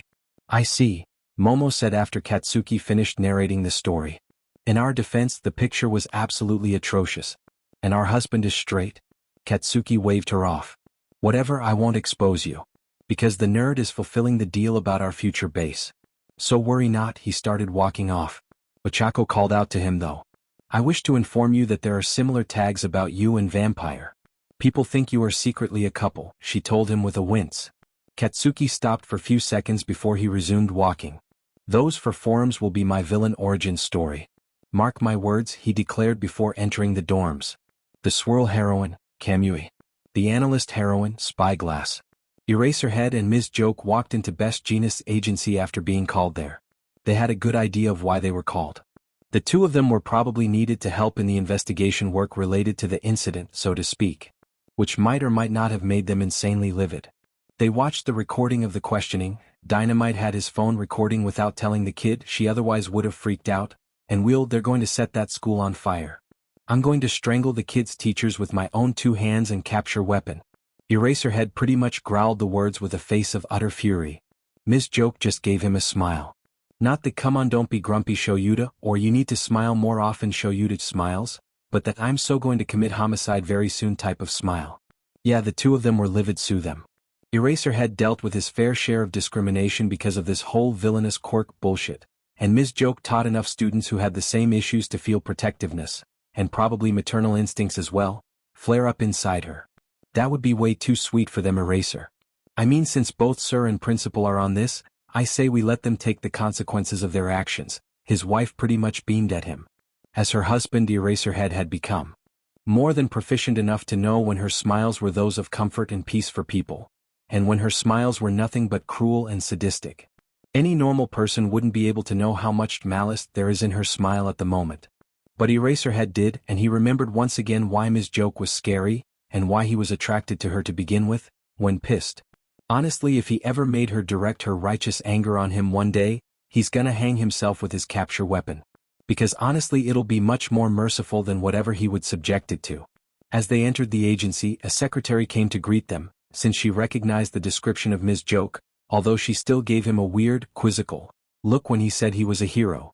Eraserhead should be insulted, but he does look like a hobo with his hair, goat chin, slight beard too, and bloodshot eyes. Add his old and worn-out capture weapon and voila, he looks like a dumpster dweller. After he showed the secretary his underground hero license, purple in color, unlike lamelight heroes who have a red one, and Ms. Joke confirmed that he was with her, the secretary started leading them upstairs. That poor kid, the secretary sighed painfully. Eraserhead could see that she was heartbroken. Yeah, they were on the same boat. The poor girl is obviously underweight. She's jumpy and was clinging to our new intern ever since she came. And anyone who's even decent to her, she looks at him like this is the first time in her life. It's really painful to watch. Eraserhead felt the anger he had increased tenfold at that. A glance at his wife confirmed it, her smile grew even bigger, and he isn't even sure how it was even possible. Yeah. Someone, or some people, will pay hell for this. And if Nedza doesn't set the school on fire, Eraserhead, and probably good chunk of the table members too, And Ms. Joke absolutely will. Mark his words. The secretary took them to the top floor where Best Jeanist's office supposedly was. This agency was 10-story big building with many sidekicks working for Best Jeanist in here, and other workers too. Eraserhead doesn't have an agency. Underground heroes don't bother with those, since their job was supposed to be secretive and their existence unknown. Having a building with a really big glowing sign saying the Eraserhead Hero Agency in the middle of the street would be illogical, and outright dumb, in his opinion. Eraserhead knocked on the door where he heard it come in, so Ms. Joke opened the door. And the two of them walked inside, where they could see Best Jeanist sitting and working on some important paperwork by his desk. Eraserhead looked to one of the couches to see his Chaos Child sitting with the supposed kid resting her head on his lap, with a blanket on her. The Chaos Child saw them and perked up just like Jeanist. "Ah, thank God you two are here, I was starting to get worried." Best Jeanist smiled under his collar. One day Eraserhead will see that man's chin. But unfortunately looks like it's not today. Well, you called us for help and we are heroes. So of course we came. Ms. Joke is back to her cheerful self and her way too pure smile. Her anger shoved back into a box, which she would probably use as fuel to beat up bad guys later. So to sum up, a lot of nasty guys will wake in the emergency room. "So I take it that's the little dearie?" Best Jeanist nodded his head. "Yes, her name Nezui Urahime," the number 3 hero replied calmly as the two underground, well, Ms. Joke was half lame light. Heroes sat down. Eraserhead took a peek at the kid once more, sleeping on the couch with her head rested on his Chaos Child's lap, which looked in a way somewhat precious, who was patting her head gently. Who knew his Chaos Child could actually be so gentle? Eraserhead took him to be a bit too rough around the edges for that. Then again, Hound Dog had nothing but praise for the kid. The school counselor keeps reporting the mental health of his students, and mainly his Chaos Child. And apparently the kid is actually trying his damn hardest, as Hound Dog would say. The results are showing here. "Ah, what a pretty name." Ms. Joke cooed gently as she looked at the kid. Then she turned to the jeans-wearing hero. Her smile didn't change, but the look in her eyes steeled up. "So, I take it that you had something to talk to us about?" Best Jeanist coughed into his fist before nodding his head in affirmation. His face is serious. Theirs. "Yes, that is correct. I asked you both for an urgent visit to discuss an urgent matter. Whatever help you need, we are willing to give it." Eraserhead replied with a nod, and he means it. Also, he is sure he just spoke for both of them. Ms. Joke nodded, confirming it. Best Jeanist smiled under his collar. "Excellent. My dear intern here told me that you have a fostering license. Is that correct, Eraserhead?" Best Jeanist asked hopefully. Eraserhead blinked in surprise before staring at his Chaos Child with too many questions. The kid just stared back and shrugged. "I remembered you mentioning it to Icy Hot once after Hosu when his stupid old man died. You said, and I quote, that if living with your siblings proved to not be nice, come to UA and call me instead of running off. I have a fostering license for things like this, end the quote," the Chaos Child said calmly. Eraserhead found himself genuinely surprised by not only his student catching himself before swearing, something he never bothered doing before, but also pleasantly surprised by him remembering something like this. Ms. Joke nodded enthusiastically. "So do I. The two of us actually took lessons together after we graduated. That's where we actually met. And ever since then I've been proposing to him." She turned to him. "Marry me?" "No," he replied flatly to keep up the act. It was starting to get boring and annoying. "Well, that's good to know." Best Jeanist kindly ignored his wife's shenanigans. "Eraserhead is eternally grateful for that. I was hoping that you could take care of young Nezui. At least for the duration of this investigation. Honestly, Nedzu, Night Eye and their personal students shouldn't take that long. And Nezui seems attached to Dynamite, so he thought that giving her to someone he can vouch for would be great. Because he refused to lie to her." There was subtle amusement on Thame's last sentence. Dynamite didn't catch it, probably, but they did. And they felt the same amusement in a way. The two of them nodded in understanding at that. It was very logical and rational in Eraserhead's opinion. And he felt happy his student made such a good decision. There was groaning in the room, and their attention snapped to the girl waking up groggily while whipping at her eyes. She lifted her head before looking at the Chaos Child. Then she perked up. "Good morning, big brother," the little girl said respectfully. Now that he took a good look at her, she had long unkempt black hair and dark eyes that was as bloodshot and tired as his. He heard of her quick and felt solidarity with the poor girls. He'll probably have to ask Shigaraki to fix her like he did him. Joy. He's giving the kid more power over him. His chaos child, you know what, F it, he was his chaos child and favorite one, nothing is changing that, nodded and patted her head. Morning kiddo, you slept well, she nodded. And his student smiled earnestly. Good, great even. Look, don't be scared, I called 2 friends of mine to look after you while I deal with the abominations of teachers you had in those pathetic dog houses you called a school and home. The girl seemed to have noticed them, and she quickly hugged his student like a lifeline. That actually hurt. Kinda. Eraserhead won't admit out loud though even if it killed him. Mostly because he will never hear the end of it from Nemuri and Hisashi. Hey, the Chaos Child said in probably the most gentle tone Eraserhead ever heard using. What the hell happened to his student? They're the good guys. I promise. Heck, one of them, the one that looks like a hobo, is my teacher. They won't hurt you. They already like you. His kid turned to them and grinned. Although Eraserhead could see the threat in his eyes. Right guys? Isn't she a good kid? Make her cry and you die, got it? Eraserhead could perfectly read the hidden unspoken words. And he somewhat knew that the Chaos Absolutely Child means it. Thankfully he didn't have to do shit by the virtue of having Emmy. I can't wait to the day I'm a mother. I love kids so damn much, they're just too freaking cute and adorable. Fukukudu by his side. Of course sweetheart. You don't have to worry about anything, me and Eraserhead will take very good care of you. Our home isn't the biggest, but it's nice and safe. And I like to think that my cooking is good. Ms. Joke smiled widely while waving at the little girl. Understatement of the century, at least to Eraserhead. Emmy Fukukudu was an excellent cook.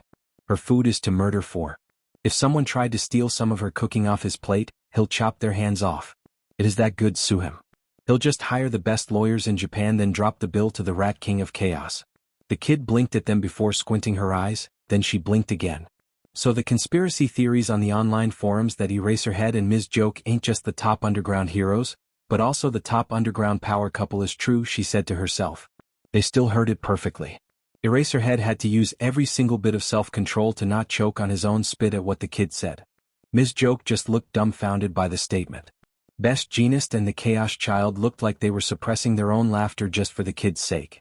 Yes, I'm Ms. Joke and this grumpy guy over here is Eraserhead. We are underground heroes. And we have fostering licenses. Dynamite, the handsome sitting with you, called us here to look after you. Ms. Joke, the saint of his life, said with a grin while he was trying to recover. The girl stared at them with concern before speaking. My quirk isn't the nicest, was all she could say while glancing at the Chaos Child besides her. How cute. She doesn't want to get away from him. If the problem children ever found out, the Chaos Child will never hear the end of it. Kid, my quirk stops people's quirks with a glare. My quirk was labeled as villainous. I became a hero just despite those who said I was a villain's in the making. Nobody in this room gets you like I do.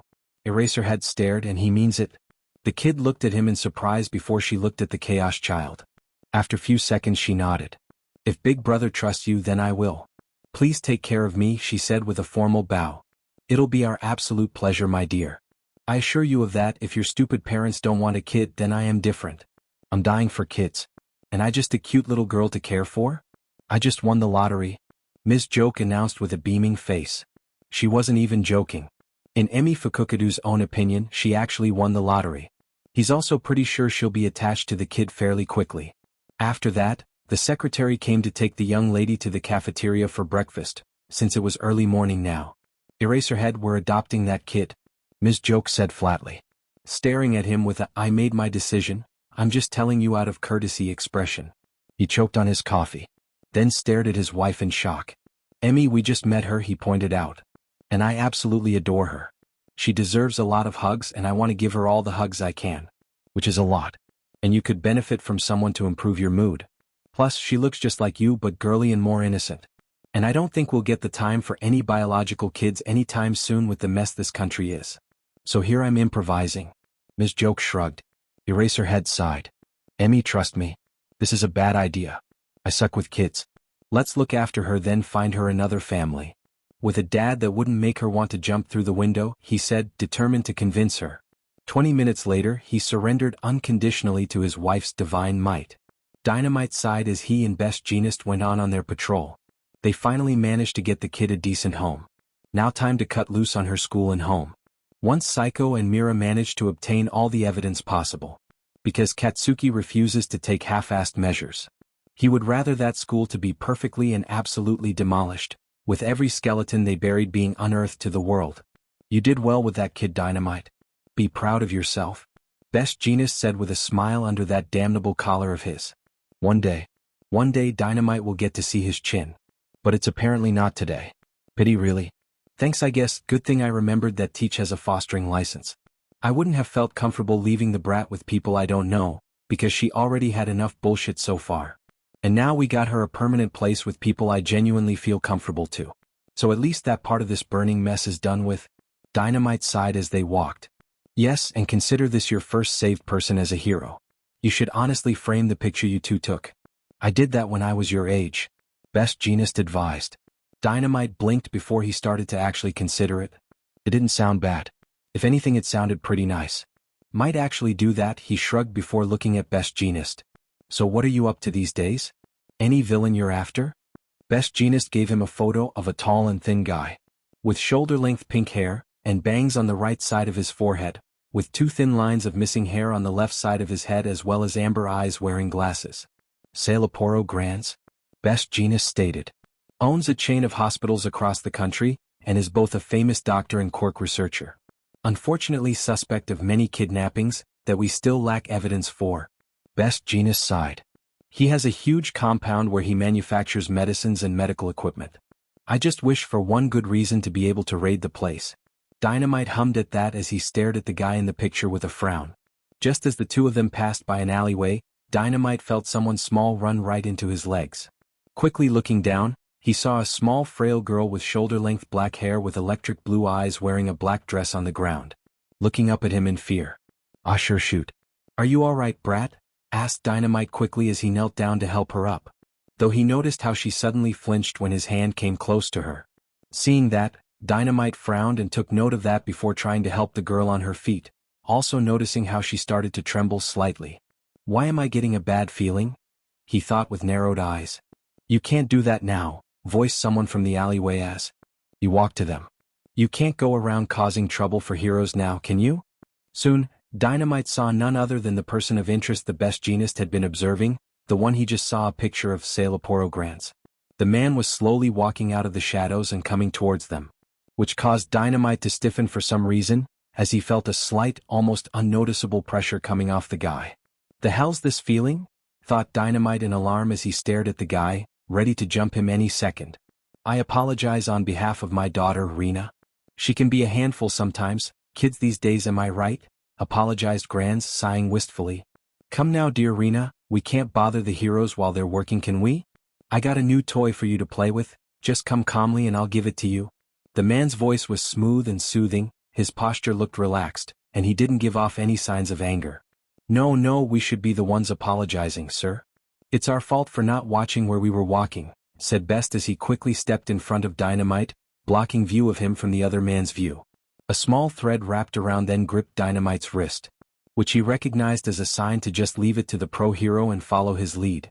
"You are grandson if my memory is serving me right, correct? I read about your article, the one where you spoke about how people are getting more and more issues concerning their quirks. I found it very educational," Best Jeanist commented. Grand smiled. "Why thank you, it's not that hard to see. Some quirks are turning out to be more and more of a handful for their bearers, which prompted me to start researching on how to help those people. Is that why you haven't been seen that much at work for the past year or so?" Best Jeanist asked, curious. "You're researching some medicine for bothersome quirks? You could say." Grande nodded at that before looking at Dynamite. "It's my first time seeing that young hero with my daughter." "Is he a rookie?" "Yeah, he's interning with me. He is here for a work study, and I took him out for a small patrol with me to show him how it's done," Best Jeanist explained. I see, that's how it is," hummed Grands in thought before looking at Dynamite with a smile. "I think I know you from somewhere, but I am not sure. Can you tell me your name? I swear I saw you somewhere but not sure where." It's heartwarming that my intern is gaining a name for himself so quickly, but I'm afraid we can't linger. "Come on, we need to keep moving, young man," ordered Best Jeanist. "We need to get the patrol done before noon. And also research this new information ASAP, while at it," thought Best Jeanist to himself. They had no idea that Grand had a daughter. Dynamite narrowed his eyes at the order before he nodded, but was about to leave when he felt the young Gittle clutch onto his shirt tightly. "Please, don't go, please don't leave me," whispered Reena, causing Dynamite to realize this kid had been in fact running away from this guy. In her fear, static started crackling around her slightly with different colors. They didn't hurt, but they were noticeable. What the hell do I do? Thought Dynamite with a growl, seeing how utterly terrified the kid was. It was against his beliefs to let this girl go back if she was terrified of this guy, whom he was sure was responsible for this. Your daughter doesn't seem to want to let go, Doc, said Dynamite cautiously, looking at Grands with a scowl. She kinda looks scared. Shitless if I say so myself. I mean, look at her quirk kinda started acting up. The man gave a big wince before looking at Reena sadly. That's probably because I scolded her earlier, maybe a bit too loudly if I am being honest. Grand sighed painfully. Kids these days, those at her age, tend to be more rebellious and disobedient. She is my first child, so sometimes I feel like a headless chicken when trying to parent her. And her quirk makes very energetic as well. Come dear, I'll buy you a treat on our way home. Dynamite knew that all he said was just a lie, only based on the little girl's shivering in her voice, but as he was about to call him out on it and inquire about her flinching about the touching, his wrist was gripped by the thread even tighter. Dynamite quickly realized it was an order from Best Jeanist. The grip in this specific way was a code to tell him to drop his line of questioning and retreat. Let's get this girl back to her father now, shall we? Said Best Jeanist gently, turning his face towards Dynamite, though not letting Grands fully out of her sight. We'll get her back later, mouthed Best Jeanist, making sure the doctor couldn't see his mouth moving. Right now, we lack any form of evidence, since this child doesn't look harmed in the slightest. But trust me, we'll get her soon enough. Dynamite stared at his mentor for a second, his rage bubbling up quickly, feeling absolutely furious that he couldn't save the kid while she was right at his sights. After few seconds of thinking about this, Dynamite could only hold back, but not before giving the kid some hope. He took off one of his small mini-nades and gave it to her, causing her to look at him. Don't worry, kiddo, we'll be back, I will be back for you, whispered Dynamite, giving her his most confident grin. You have my word for it. Just hang in there, okay? Seeing the young man's strong, confident grinning face that promised that he would uphold his word, Reena quickly nodded before returning his small grenade back, and hesitantly trotted back to her father's side. Again, apologies for interrupting your patrol, heroes, I hope we weren't such a bother, said Grand with a smile as he waved them goodbye. Don't let us hold you up any longer. We can see ourselves home. With that, the two faded into the shadows of the alleyway. Come. We need to check this whole daughter affair ASAP, she might be kidnapped, said Best Jeanist, quickly pulling Dynamite up, who nodded his head. This might be the breakthrough we were looking for all this time. As he heard this, Dynamite couldn't help glance at the alleyway one last time. It hurt him to leave that poor brat like that, but he didn't have any evidence to just attack him. Don't worry, brat, I got you, I'll save you from that guy soon enough, thought Dynamite as he swore he would come back to save Reena-chan from that guy. The UA War Council. Small for one. I wish to inform you all that Cure had finally sent me the results of his analysis over this new unknown medicine. The brain? Excellent. Would you like to elaborate? Small for one, yes. To put it simply, Cure is right now getting traumatic flashbacks to his work with the cork erasing bullets. The brain? What? I spy what? I mind what? Need nap. What? Small for one. Those are made up of the blood of someone. A little girl, if what Chizaki said was correct. And knowing how competent he is, it's most definitely correct. The brain? Oh dear. I spy. Ugh, it's always children. I mind. Horrified. Lie detector. I hate mad scientists. Mean rabbit. I'm going to kick him in the face. Knuckles Beach. I'm going to punch him straight in the face. Big Might. I'm going to punch someone straight to the moon this time. F the PR and secrecy this time. Captain America. So uncool. Fashion statement. Unfashionable. Driller thread. Disgusting. Mad Bomb, do you have a name? And a place? Because I am really aching for blowing some idiots up to super death. Small for one. Sailaporo Grands, if Himiko's report is to be believed. Small for one. Spoilers, it is. Mad Bomb. Fashion statement. Mad Bomb. Come again? Small for one. Sailaporo Grands, a rich doctor/cork researcher. I think he was already on the police's watch list for suspects of kidnappings, I think? Lie detector. I have no idea how you know that, but I'm not going to bother to figure it out either. Since it's literally not my business. Need nap, yes. Ignorance is a bliss. Lie detector. And yes, it's true he is on the watch list for suspects of kidnappings, although not the slightest of evidence on him, regretfully. The brain? You know something about him at Fashion Statement and at Mad Bomb? You reacted strangely. Mad Bomb. Fashion Statement. My intern and I met that low-life and atrocious excuse of a human being with a little girl that he claimed to be his daughter. Although she looked suspiciously scared, she was both well-dressed and not physically harmed in the slightest. Dynamite looked ready to attack, but I didn't allow it for lack of evidence. Fashion statement. Now I wish I just let my intern blow the man's face up and be done with it. Fashion statement. The unfashionable sicko. Mad Bomb, I'm going to find that girl. Mad Bomb, I'm going to save her. Mad Bomb, I'm going to blow up that pink-haired glasses-wearing prick until he is just a smoking steak on the floor. Mad Bomb, then I am going to make sure that kid forgives me for not saving her straight away like I should have, by taking care of her until I find her a permanent home. Mad Bomb, is anyone here holding an issue with any of those steps? Small for one, nope. Smiley face. Small might, I was there, so go for it. Smiley face. Big might, I'll help. Smiley face. Knuckles Beach, same. Mean Rabbit, time to kick some as XD. Captain America, yes. The brain, it's settled then. Let's start gathering the evidence. Driller Thread, my new intern is going to be amazing for that. Mad Bomb, oh right, you got my course mate who can posse's people to work with you. He'll be one hell of a spy. Driller Thread, yes. I'll send you my findings ASAP. Small for one, wonderful Ed shot. I shall do the same. Small for one, we'll save her Cat-chan, don't worry. Mad Bomb, I'm not worried. I'm pissed OFF. Mad Bomb, I'm gonna murder that prick. Small for one, understandable. Thank you for joining us on this incredible journey through What If Deku Became the Villain Emperor. I hope you found it as intriguing and thought-provoking as we did. A big shout out to DekuVerse for crafting such a compelling story. Don't forget to check out their profile on Archive of Our Own for more amazing works. The link is in the description below. If you like this video, please give it a thumbs up, share it with your friends, and don't forget to subscribe to What If Deku 2.0 for more fascinating explorations into the world of fanfiction and fantasy.